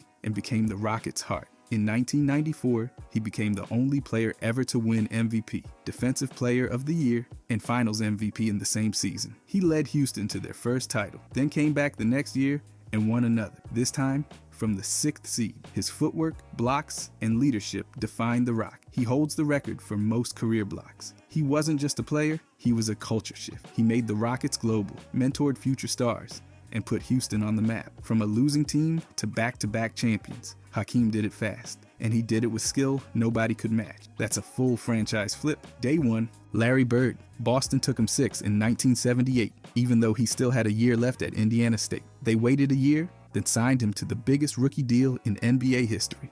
It was worth it. Before Bird arrived, the Celtics had won just 29 games. With him, they jumped to 61 wins in his rookie season. That's a 32-win swing with almost no other changes to the roster. He averaged over 21 points, 10 rebounds, and 4 assists. Won Rookie of the Year and made the All-Star team. He turned a bottom-tier team into a title threat overnight. Within 2 seasons, he led Boston to the championship, and 2 more followed. He won 3 straight MVPs in the mid-'80s, something nobody's done since. The Celtics became dominant again, with Bird at the center of it all. Scoring, passing, rebounding, defending. The team that had been lost in the league's basement became a dynasty. Bird's arrival brought back Celtics pride, packed the arena, and helped grow the NBA's reach with his rivalry against Magic Johnson. He didn't just revive Boston, he turned them back into the Celtics the league feared. Fast. Damian Lillard. Portland drafted him 6th overall in 2012, and he didn't waste a second. He averaged 19 points, 6.5 assists, and 3 rebounds across all 82 games. Rookie of the Year? Unanimous. He made more threes as a rookie than any player in franchise history. The Blazers had been stuck at 27 wins, but with Lillard, they snapped back to playoff contention and finally had a direction. He brought fire, range, and composure right out the gate. Within 2 years, he hit a game-winning 3 at the buzzer to eliminate Houston, giving Portland its first playoff series win since 2000. The city erupted. He became the all-time leader in points, threes, and free throw percentage. Scored 61 in a game, then did it again. 9 All-Star selections followed. And even when the roster rotated, the one constant was Dame time. He stayed loyal, lifted a stagnant team, and redefined its culture. The team that drifted for years found an identity in him. His eventual trade reset the franchise, but not before he gave them everything. Records, wins, hope, and some of the coldest clutch shots the league has ever seen. Dwight Howard. Orlando drafted him first overall in 2004, and the turnaround was fast. The team had just 21 wins before he arrived. In his rookie year, they jumped to 36. He averaged 12 points and 10 rebounds, becoming the youngest player in league history to average a double-double. By his third year, he was already leading the league in rebounding. He took Orlando from a rebuilding mess to a playoff team built around his strength, speed, and interior dominance. From 2007 to 2011, they made the playoffs every year. In 2009, he led the Magic to the NBA Finals, the first time they'd been there since the Shaq. He won Defensive Player of the Year 3 straight times and led the league in rebounds 5 times. He became the all-time franchise leader in points, rebounds, blocks, and minutes. There was no question whose team it was. Howard controlled the paint, changed how opponents played, and made the Magic relevant again. The team was built around him, and he carried them to the top of the Eastern Conference. The moment he showed up, everything shifted in Orlando. Derrick Rose. Chicago picked him first in 2008, and everything changed instantly. The team had won just 33 games the year before. With Rose, they jumped into the playoff mix. He averaged nearly 17 points and over 6 assists as a rookie, won Rookie of the Year unanimously, and dropped 36 points in his first playoff game, tying Kareem for the most ever by a rookie in their postseason debut. 2 years later, he became the youngest MVP in league history at 22, leading the Bulls to 62 wins and their first Eastern Conference Finals appearance since the 90s. He averaged 25 points and nearly 8 assists that season. He was explosive, unguardable, and electric. Chicago's heartbeat. The team went from lost to legitimate, built around a hometown kid who wore number 1 and played with speed nobody could match. Then came the injuries, but even after the ACL tear in 2012, Rose remained a leader and fan favorite. His resilience became part of his story. The Bulls eventually retired his jersey in 2025, placing him alongside Jordan and Pippen. From day one, he brought the Bulls back to life. Morant. The moment Memphis picked him second overall in 2019, everything started flipping. He came in with crazy numbers from Murray State and got handed a rookie deal just under $40 million. Memphis wasn't exactly thriving, coming off a season with 22 wins. Then Morant happened. Suddenly they were pushing a near even record by the time the season restarted. He ran the floor like it owed him money, led all rookies in points and assists, and took home Rookie of the Year. The team didn't just improve, they got an identity reboot. Explosive drives, flashy passes, and poster dunks turned every game into a highlight reel. The fans? Loud. The merch? Flying. The energy? Different. By 2021, he dragged them back into the playoffs. And in 2022, he helped tie the franchise win record. They went from grit and grind to full-blown track meet. Sure, he missed a chunk of games in 2024, but once he got back, he lit it up. 34 points and a game winner like nothing happened. Off-court stuff, it's been messy, but every time he plays, the team wakes up. Morant didn't just change Memphis, he gave them a pulse. Kevin Durant. When the Sonics took him second in 2007, the franchise was on life support. Then they moved to Oklahoma City, and Durant became the oxygen. His rookie year numbers, over 20 points a night, weren't just flashy, they were foundational. The Thunder built around him, and it worked. Over 9 seasons, he dragged them from lottery regulars to Western Conference threats. They weren't just winning, they were winning a lot. Multiple seasons with over 50 wins, a finals run in 2012, and a regular season MVP in 2014. That year, he averaged around 32 points per game and carried the squad, while Westbrook missed time. The whole team's identity molded around his length, scoring, and quiet intensity. He turned OKC from a relocated franchise into a legit NBA contender with a real fan base and national attention. The arena got louder, the expectations got bigger, and suddenly, Oklahoma City mattered in the playoff picture. His presence forced the league to take the Thunder seriously. Before him, the team was a footnote. With him, they were feared. Durant didn't just change the Thunder. He made them relevant, respected, and for a while, absolutely dangerous. Blake Griffin. The Clippers picked him first in 2009, and while he missed that first season with a knee injury, the impact came fast once he hit the floor. His debut year was a full-on explosion. Over 22 points, 12 rebounds, and nearly 4 assists a game. He ripped off a 27-game double-double streak and became the first rookie since David Robinson to get a unanimous Rookie of the Year vote. The arena energy flipped almost instantly. Staples Center went from mostly empty seats to ranking 7th in league attendance by his second year. He gave fans a reason to show up, and the league a reason to care. Then came Lob City. Griffin, with his dunk contests and high-flying plays, transformed the Clippers into must-watch basketball. They went from a running joke to a playoff team, winning their first series since 2006 and eventually grabbing their first division title. By 2014, they posted a 57-win season,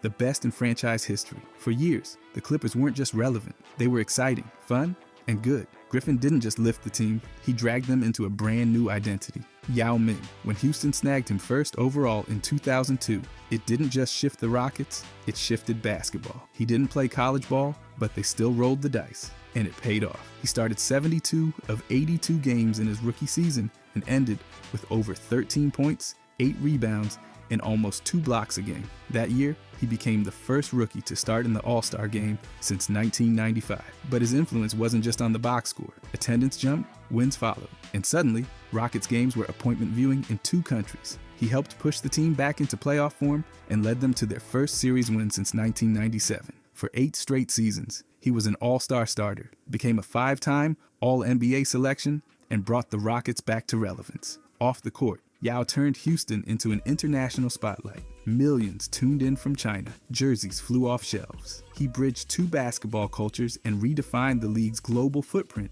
Even with constant injuries that ended his career early, the Rockets retired his jersey and enshrined him in the Hall. Yao wasn't just a star, he was a global pivot point. Larry Johnson. The Hornets drafted him first in 1991, and everything changed from day one. He averaged over 19 points and 11 rebounds, played all 82 games, and pulled Charlotte from lottery irrelevance to a 45-win playoff team. That was their first ever trip to the postseason, and Johnson was the engine. He won Rookie of the Year, grabbed 3 Rookie of the Month awards, and became the Hornets' first All-Star. Charlotte finally had a player the league couldn't ignore. His game mixed brute strength with finesse. He could bully inside, knock down mid-range shots, and pass like a point forward. It wasn't just stats, it was present. When he paired up with Alonzo Mourning, they formed one of the most exciting front courts in the league, and Charlotte became a consistent playoff threat. In 1993, Johnson signed a 12-year deal worth over $80 million, the biggest in NBA history at the time. That wasn't just a contract, it was the franchise going all in. He didn't just raise expectations, he made the Hornets mad. From attendance to national broadcasts,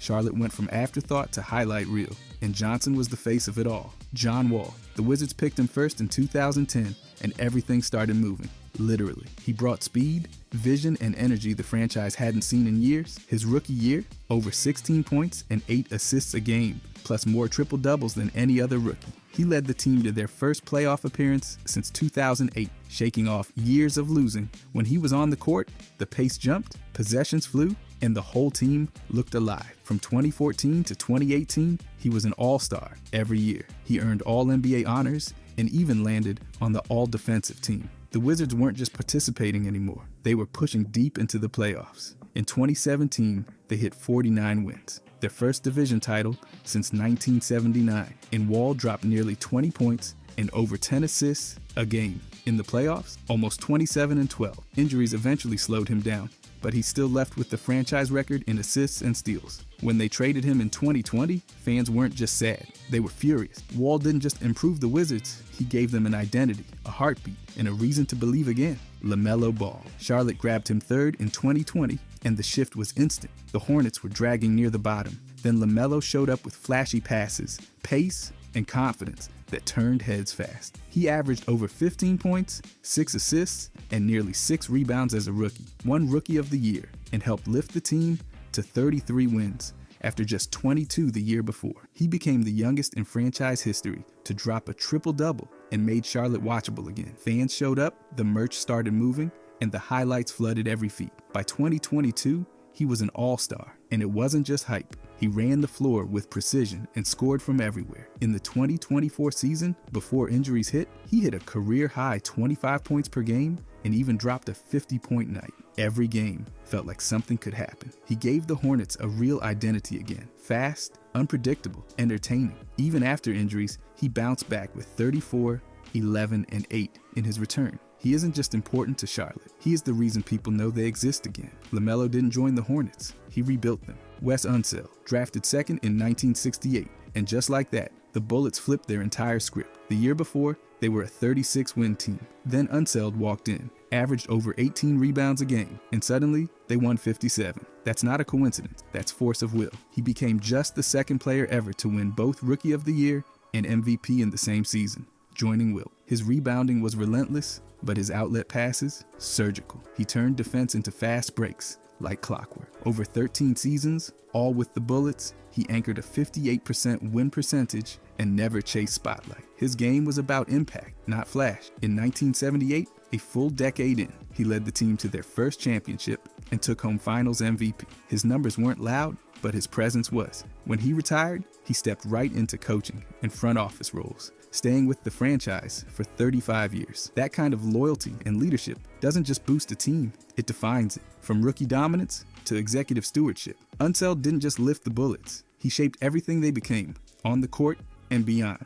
D. Wade, drafted 5th in 2003, and from the moment he hit the floor, the Heat flipped. They started 5-15 that year, but once Wade got going, they surged to 42 wins and made the playoffs. That's not rookie luck, that's franchise energy. He averaged over 16 points, 4 assists, and 4 rebounds in just 61 games. By his third season, he was putting up over 27 a night, dragging Miami to its first NBA title and winning Finals MVP. Those Finals numbers, ridiculous. He dropped over 40 points multiple times and turned a 2-game deficit into a championship. From there, it never slowed. He led the league in scoring in 2009 and made 13 All-Star appearances. When the Big Three era arrived, with LeBron and Bye, Wade was the anchor. They grabbed 2 more titles and dominated the East. He finished as Miami's all-time leader in nearly every category, from points to assists to games played.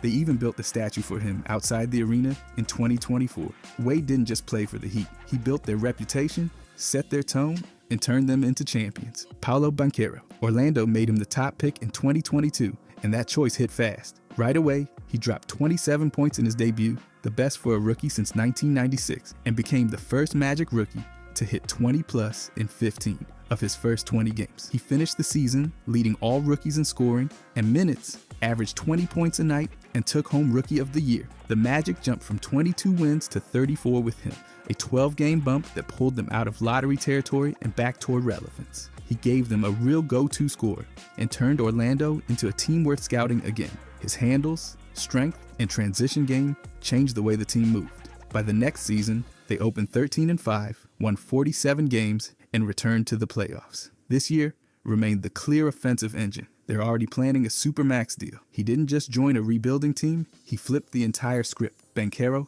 turned the Magic from overlooked to dangerous almost immediately. Ben Simmons. When the Sixers picked him first in 2016, they were still stuck in the middle of the process with more questions than answers. After missing a year with injury, Simmons debuted in 2017 and immediately changed everything. He averaged over 15 points, 8 rebounds, and 8 assists a game, numbers almost unheard of for a rookie, especially when playing point guard at 6'10". He helped push the team to 52 wins, their best season since 2001, and led them to a 16-game win streak to close out the year. He was named Rookie of the Year and played a huge role in their return to the playoffs. Simmons brought pace, defensive versatility, and elite vision to a team that had been aimless for years. Over his first few seasons, he made 3 All-Star teams and led the league in steals in 2020. With him on the floor, the Sixers became a real contender in the East. His ability to guard every position, push in transition, and create shots for others gave the team a true identity. He was the engine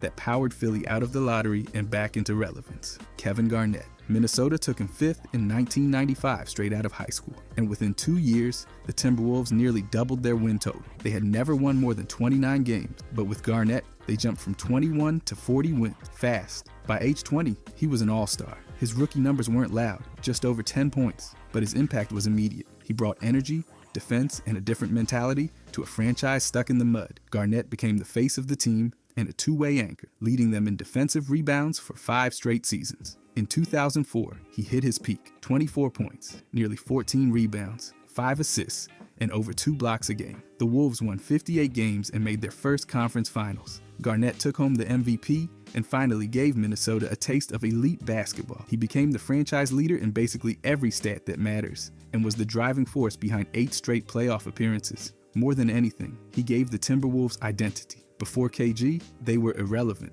With him, they mattered. He didn't just play in Minnesota, he built the entire era. David Robinson, drafted first in 1987, but thanks to his Navy service, he didn't suit up until 1989. The wait was worth it. Before him, the Spurs won 21 games. With him, they won 56. That 35-win jump set a new NBA record. In his rookie year, he averaged over 24 points, 12 rebounds, and nearly 4 blocks. He was named Rookie of the Year, made the All-NBA and All-Defensive teams, and carried the team straight into the playoff. Robinson didn't just play, he redefined the Spurs overnight. San Antonio went from forgotten to feared. Attendance nearly doubled, the franchise value exploded, and the team found its identity in defense and intensity. He led the league in blocks, won Defensive Player of the Year in 1992, and kept the Spurs in contention for over a decade. His presence helped land Tim Duncan, and together they built the Twin Towers that won titles in 1999 and 2003. The Admiral wasn't just a star. He changed the way people looked at the Spurs, and he did it from the first time he put on the jersey. Vince Carter, drafted 5th in 1998 and flipped to Toronto on draft night. He joined a 10-win franchise that barely existed on the NBA radar. By his rookie year, he averaged over 18 points and took home Rookie of the Year. The Raptors weren't just relevant, they were exciting. In his second season, he jumped to over 25 points a game and led the team to their first playoff appearance. By year 3, they won 47 games, and Carter was averaging over 27. His high-flying dunks and highlight plays didn't just fill arenas, they rebranded the franchise. The 2000 dunk contest made him a global name and gave Toronto a basketball identity overnight. He led them to their first playoff series win in 2001 and still holds Raptors records for points in a season and points in a playoff. Before Carter, Toronto was a novelty. With him, they mattered. He gave the team legitimacy, a fan base, and visibility across Canada. Years later, they retired his jersey, and he entered the Hall of Fame in 2024. Carter didn't just elevate the Raptors, he built the reason they're even remembered at all. Kyrie, taken first in 2011 by Cleveland, right after LeBron left, and the city needed something. Anything. Kyrie showed up and led the team in scoring and assists as a rookie, averaging over 18 points and 5 assists. He won Rookie of the Year and gave the Cavs a reason to look forward again. By 2014, he signed a max deal. LeBron came back, and the team went from rebuild to finals contender. That year, they reached their first finals in franchise history. 2 years later, Kyrie hit one of the biggest shots in NBA history, a step-back 3 over Curry in Game 7 of the 2016 finals. That shot didn't just win a game, it won the Cavaliers their first title and ended a 52-year championship drought for the city. He averaged nearly 28 points in finals games and scored 41 in Game 5. From day one, he gave the Cavs flash, skill, and late-game scoring they never had before. His time in Cleveland helped reshape the team's identity from hopeless to champion. Kyrie didn't just fill the gap after LeBron left, he laid the foundation for the banner that finally went up. D. Wade. Most players get one identity in the league, but Wade pulled off something that almost never happened. He came into Miami in 2003 as the guy, the clear number 1 option, and by 2006, he'd already won a Finals Most Valuable Player, averaging 34.7 points per game in that series. That's a ceiling almost nobody reaches. Then LeBron arrived in 2010, and Wade made a choice that not many stars are willing to make. He stepped back, not because he had to, but because it gave the team the best chance to win.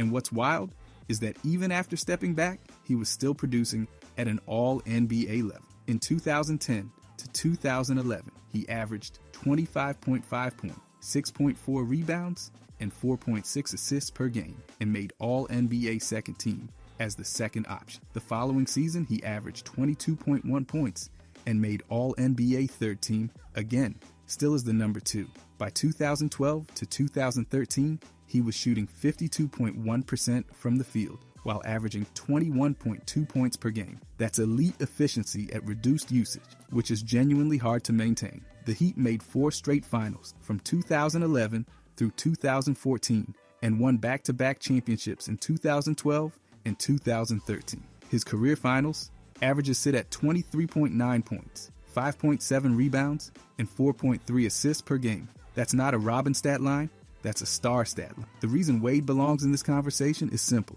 He'd already proven he could carry a franchise, and then he chose to be great in a different role anyway. That combination of proven ceiling plus voluntary adjustment is what separates him from almost everyone else on this list. Scottie Pippen. There's a version of Scottie Pippen on a different team where he's the guy, the primary option, the name everyone remembers first. In 1993 to 1994, Michael Jordan retired mid-season, and Pippen responded by leading the Bulls to 55 wins and finishing third in most valuable player voting. Third, without Jordan. That alone tells you what kind of player he was. But for 6 championships, he was the number 2, and he was the most complete number 2 the game has ever seen. His finals averages across those runs were 19 points, 8.3 rebounds, 5.9 assists, and 1.9 steals per game. That's practically a triple-double in the biggest games of the year, every year. He was a 10-time all-defensive team selection, meaning he was consistently recognized as one of the best defenders in the league, regardless of who his teammates were. He guarded players at positions 1 through 4, depending on the matchup, and he regularly averaged around 2 steals per game across multiple seasons. Offensively, he operated as a point forward, handling the ball in the triangle offense, pushing in transition, and creating for others when Jordan was working off ball. His career averages sit at 16.1 points, 6.4 rebounds, and 5.2 assists per game across his full career. The Bulls never won a championship without him. 6 titles, all 6 with Pippen on the floor. He wasn't just a complimentary piece, he was the infrastructure. The reason this is so rare is because true two-way production at that level, elite defense, plus elite facilitation, plus consistent scoring, almost never comes packaged in a secondary role. Pippen is the standard that every Robin gets measured against. Klay Thompson, 4 championships. That's the simplest way to start with Klay Thompson. 2015, 2017, 2018, 2022, all with Golden State, all as the number 2 option behind Steph Curry. And what made him so valuable wasn't just that he could shoot, it's how little he needed the ball to be dangerous. He doesn't need to create his own shot on every possession. He runs off screens, catches, and fires in one motion, and defenses still can't stop it. His career 3-point percentage sits at roughly 41% on massive volume, and he set the NBA record for points in a quarter with 37 in a single quarter in 2015. He scored 60 points in just 29 minutes in 2016, which is one of the most efficient scoring performances in league history. In the 2017 playoffs, the Warriors went 16-1, the best postseason winning percentage in NBA history, and Thompson was a core reason why that offense was impossible to guard. The spacing he created allowed Curry's drives, Draymond Green's playmaking, and everything else in that system to operate at maximum efficiency.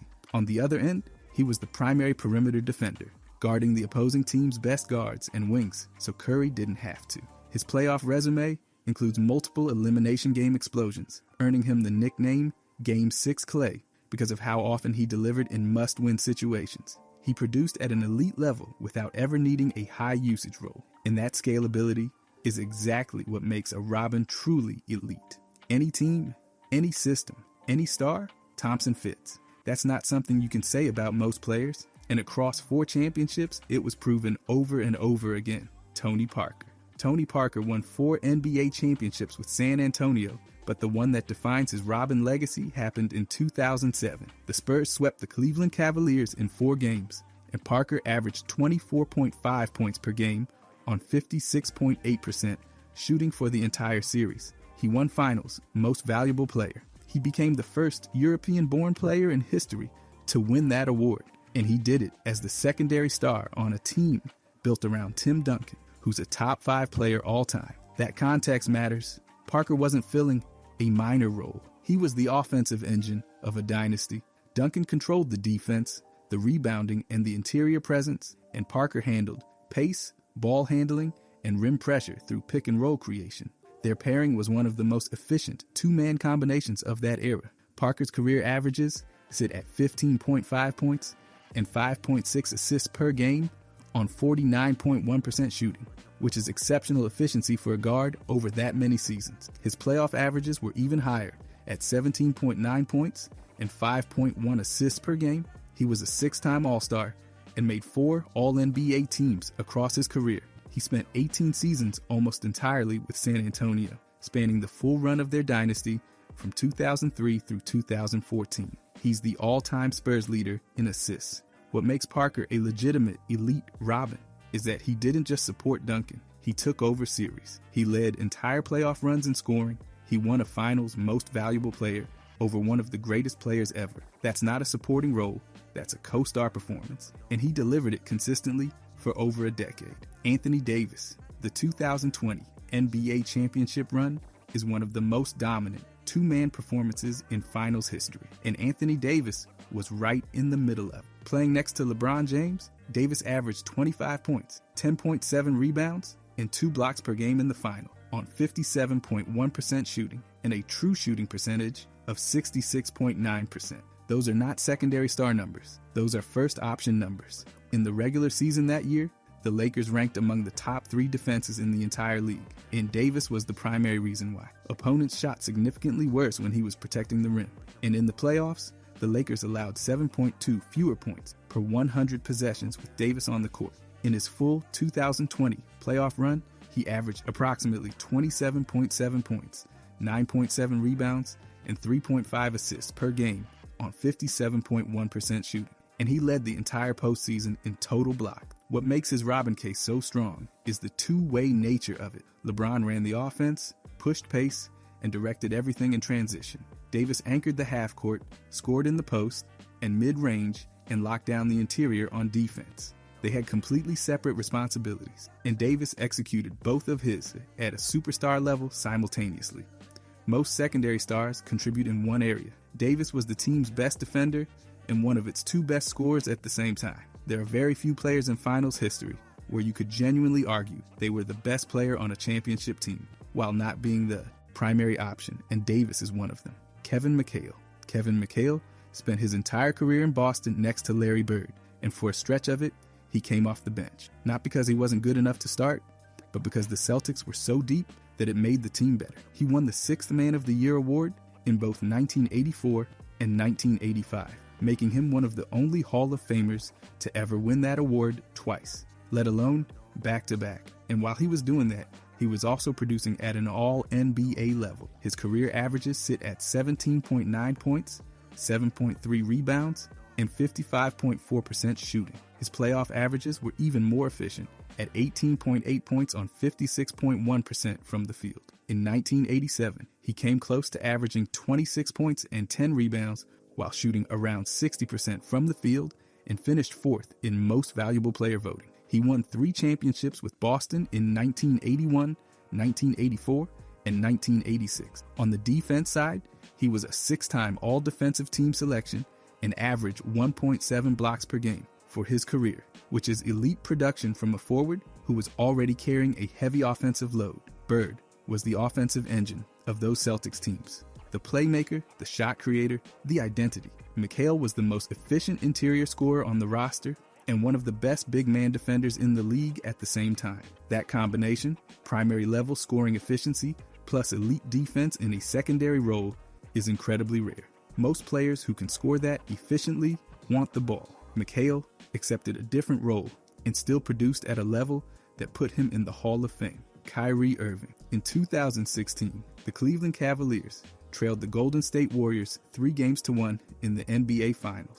The Warriors had finished the regular season 73-9, the best record in league history at that point. The Cavaliers came back and won, and Kyrie Irving averaged 27.1 points per game for the entire series on 46.8% shooting, 40.5% from 3, and 93.9% from the free throw line. He was the second option behind LeBron James, and he still put up numbers that most primary stars never reach in a final. In Game 5, he scored 41 points. In Game 7, he scored 26. And with under a minute left and the game tied, he hit the go-ahead three-pointer that essentially sealed the championship. That shot, in that moment, as the second option on the team, is one of the most important individual plays in finals history. The following year, in 2017, he averaged 29.4 points per game in the finals, again as the number 2 option. His ability to create his own shot off the dribble, score in isolation, and finish at the rim at guard size made him one of the most reliable half-court scorers in the game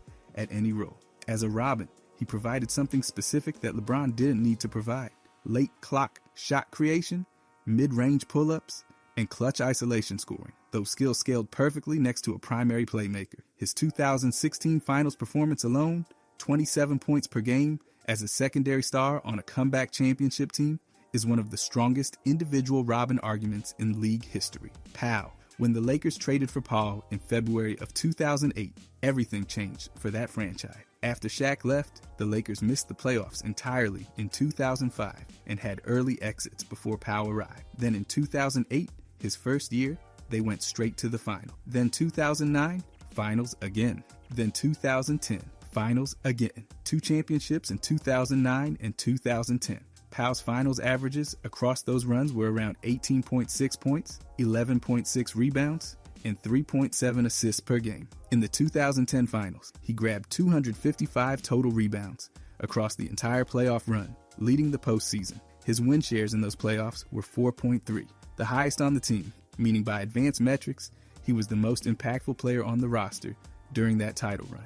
In Game 7 of the 2010 finals, he scored 19 points and grabbed 18 rebounds. He averaged 2.6 blocks per game in that final series. He provided a complete interior presence next to Kobe Bryant, who was a high-volume isolation scorer by nature. Kobe didn't need a pick-and-roll partner or a playmaking big. He needed a rebounder, a finisher, a rim protector, and an interior scorer who could function within the triangle offense. Powell checked every single one of those boxes at an elite level. He was also one of the better passing big men of his era, capable of facilitating out of the post when defenses collapsed. His impact on that Lakers dynasty wasn't just statistical. Before him, they weren't winning. After him, they won 2 rings in 2 years. Jamal Murray. Nikola Jokic is a 3-time most valuable player and one of the most skilled offensive players in the history of the sport. To be his Robin, you can't just be a shooter.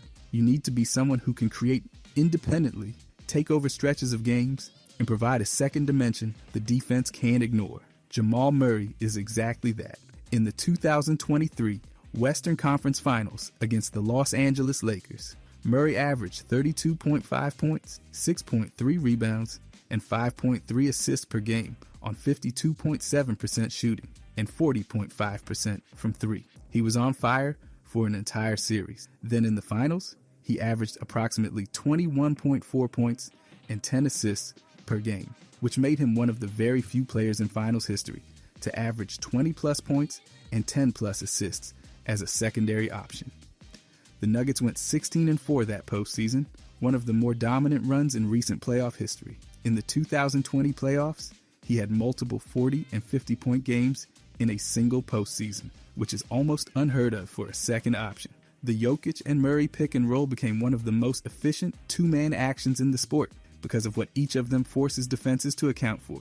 Jokic draws help every time he touches it. Murray punishes that help with pull-up threes, floaters, and drive and kicks. They make each other better in a direct, measurable way. Murray's playoff production consistently jumps well above his regular season averages, which is exactly the kind of big game elevation you want from a Robin. He's not just riding the wave of a great team, he's driving outcomes. Kareem is the all-time leading scorer in NBA history with 38,387 career points, and he spent a significant portion of his later career as the second option behind Magic Johnson. That's one of the more unusual facts in basketball history. A player that decorated, that accomplished, willingly adjusting his role to fit alongside a younger star, and then continuing to produce championships in that adjusted role. With the Showtime Lakers, Kareem won 5 titles in 1980, 1982, 1985, 1987, and 1988. His Lakers finals averages across 45 games sit at 21.8 points, 7.7 rebounds, and 2.9 assists per game. In the 1980 finals, he averaged 33.4 points, 13.6 rebounds, and 4.6 blocks per game. And then in 1985, at age 38, he won Finals Most Valuable Player, meaning he was recognized as the best player in the championship series at an age when most players are retired. The structure of those Lakers teams was clear. Magic ran the pace, handled the ball, organized the transition game, and made everyone around him better. Kareem was the half-court anchor. The skyhook was unstoppable. His footwork was unguardable, and his interior defense gave the team a legitimate deterrent. 6 total Most Valuable Player awards across his career, the most all-time. He accepted reduced usage, fewer touches, and a secondary identity on those championship teams, and he still delivered at a level that made the Lakers one of the dominant franchises of the decade. Being a Robin when you're one of the 5 best players in the history of the sport is genuinely rare. Chris Middleton. The Milwaukee Bucks won the 2021 NBA championship, and Chris Middleton was the reason several of those finals games went the right way. Playing next to Giannis, Middleton averaged 24 points, 6.3 rebounds, and 5.3 assists per game in the finals on 44.8% shooting and 88.9% from the free throw line. Giannis is a physical force who thrives in transition and in the paint, but late in close games against organized half-court defense, teams could load up on him and make things difficult.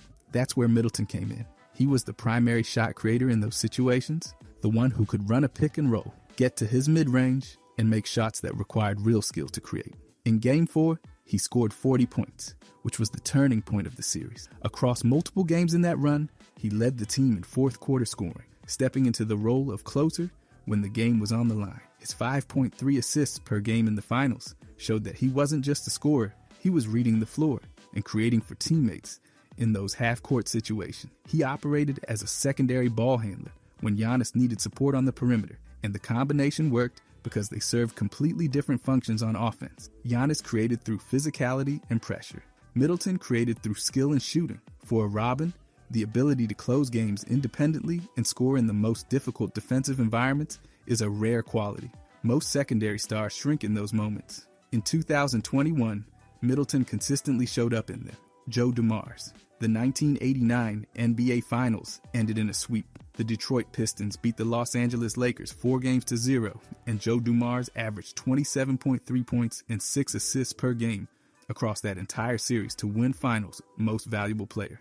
He did that as the second option behind Isaiah Thomas on a Pistons team that didn't even have a dominant offensive superstar in the traditional sense. The Bad Boy Pistons were a balanced, physical, system-based team, which makes Dumars' Finals Most Valuable Player even more interesting. He was a secondary star on a team without a clear first option, and he still put up the best individual performance of the series. Detroit won back-to-back championships in 1989 and 1990, and Dumars was a consistent piece of both runs. His scoring during his peak years hovered around 17 to 20 points per game, and he did it efficiently without needing a massive share of the offense. What made him uniquely valuable was the combination of that offensive production with genuine two-way ability on defense. He was a multiple-time all-defensive team selection, known particularly for his ability to guard elite guards under pressure. He matched up against Michael Jordan in multiple playoff series, which was one of the most difficult individual defensive assignments of that entire era,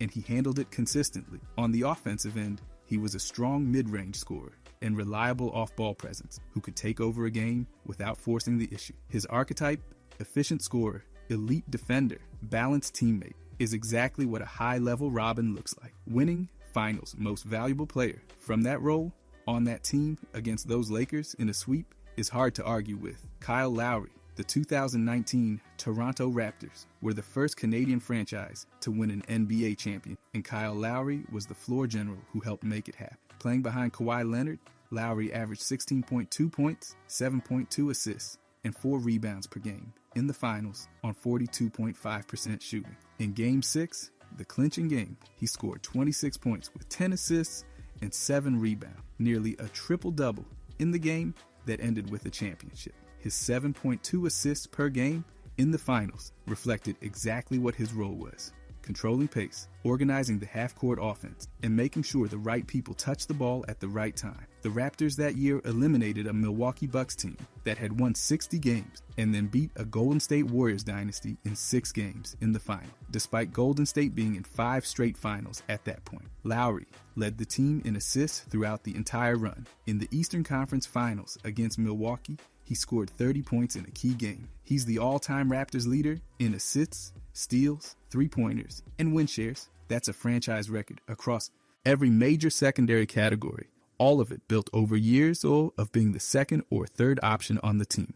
What separates Lowry as a Robin is that his value wasn't primarily statistical. It was structural. He made the offense function. He drew charges, controlled possessions, and kept the team disciplined in high-pressure situations. Kawhi was the weapon. Lowry was the reason the weapon got clean looks. That combination, an elite facilitating Robin paired with a dominant secondary scorer is one of the cleaner championship blueprints in recent history. Shawn Kemp. In 1995 to 1996, the Seattle Supersonics finished 64-18, one of the best records in the Western Conference, and made it all the way to the NBA Finals against the Chicago Bulls. The Bulls that year went 72-10. Shawn Kemp was the interior force that got Seattle there. Playing next to Gary Payton, Kemp was the secondary option, the rim finisher, the rebounder, the interior anchor, who gave the team a physical presence Payton couldn't provide from the perimeter. Kemp made 6 consecutive All-Star appearances from 1993 through 1998, which is one of the more consistent stretches of recognition for a secondary star of that era.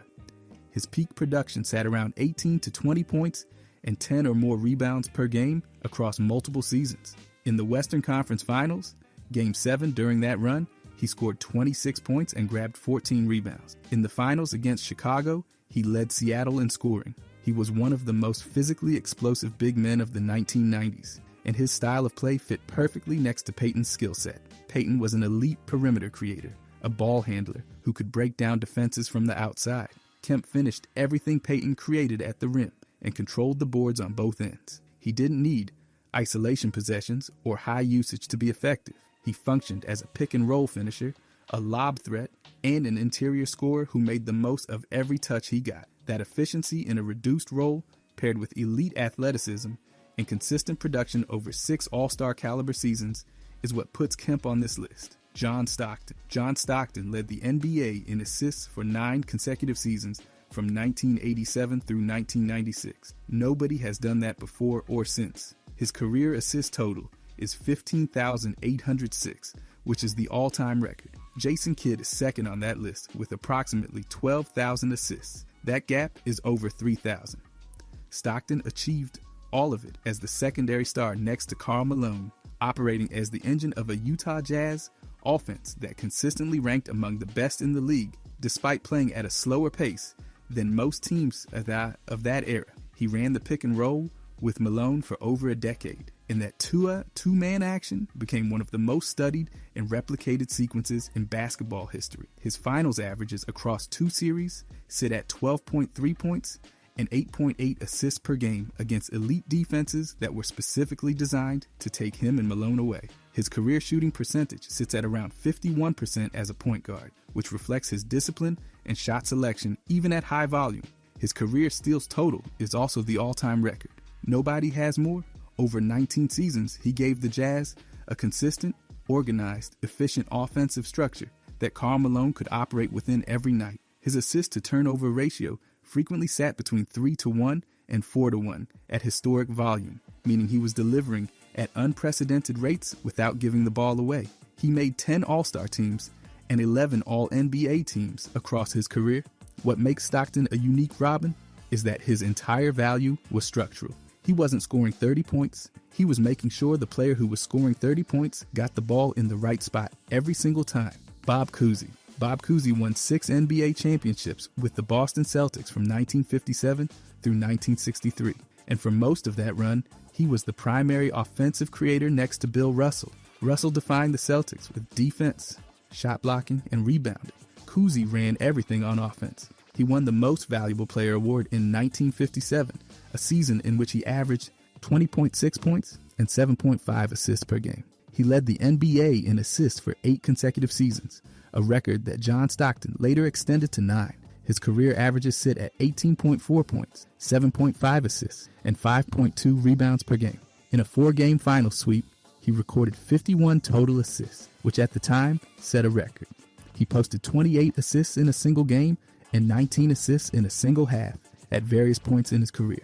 As a secondary star, his role was specific and critical. Russell handled defense and the glass, and Cousy handled creation, ball handling, and pace. The Celtics were the dominant franchise of their era, not because they had one unstoppable scorer, but because they had 2 players who were the best in the world at 2 completely different things. Cousy was 10 times an All-Star and 10 times an All-NBA first-team selection. He played in an era when the league was still developing its structure, but the production he put up as a secondary star, consistent scoring in the high teens and low 20s with elite assist numbers, held up across a dynasty that won 6 titles in 7 years. The offensive engine of a championship dynasty, while another player gets top billing for what he did on defense, is one of the cleaner Robin definitions in the sport's history.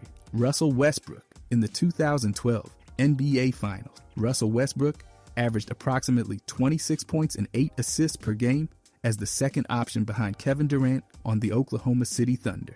Oklahoma City lost that series to the Miami Heat in 5 games, but Westbrook's individual production as a secondary star during that playoff run was historically high.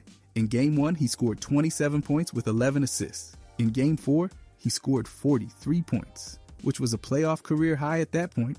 Across the full 2012 playoffs, he accumulated 442 total points, ranking 4th in the entire postseason. He averaged somewhere between 23 and 27 points per game across multiple playoff runs with Oklahoma City during the Durant era, consistently producing at a volume that most primary options don't reach. Durant was the primary scorer and the more efficient option, shooting efficiently and finishing as the team's true first choice. Westbrook's role was to apply pressure, push pace, attack the rim, and force defenses to make impossible decisions. His usage in those years was extremely high for a secondary star, which made the Thunder offense chaotic and difficult to prepare for. The combination of Durant's efficiency and Westbrook's speed and aggression gave opponents 2 completely different problems to solve. Westbrook made multiple All-NBA teams during the Durant era, proving that the production wasn't just raw volume, but recognized quality. For a Robin, producing 43 points in a finals game as the second option,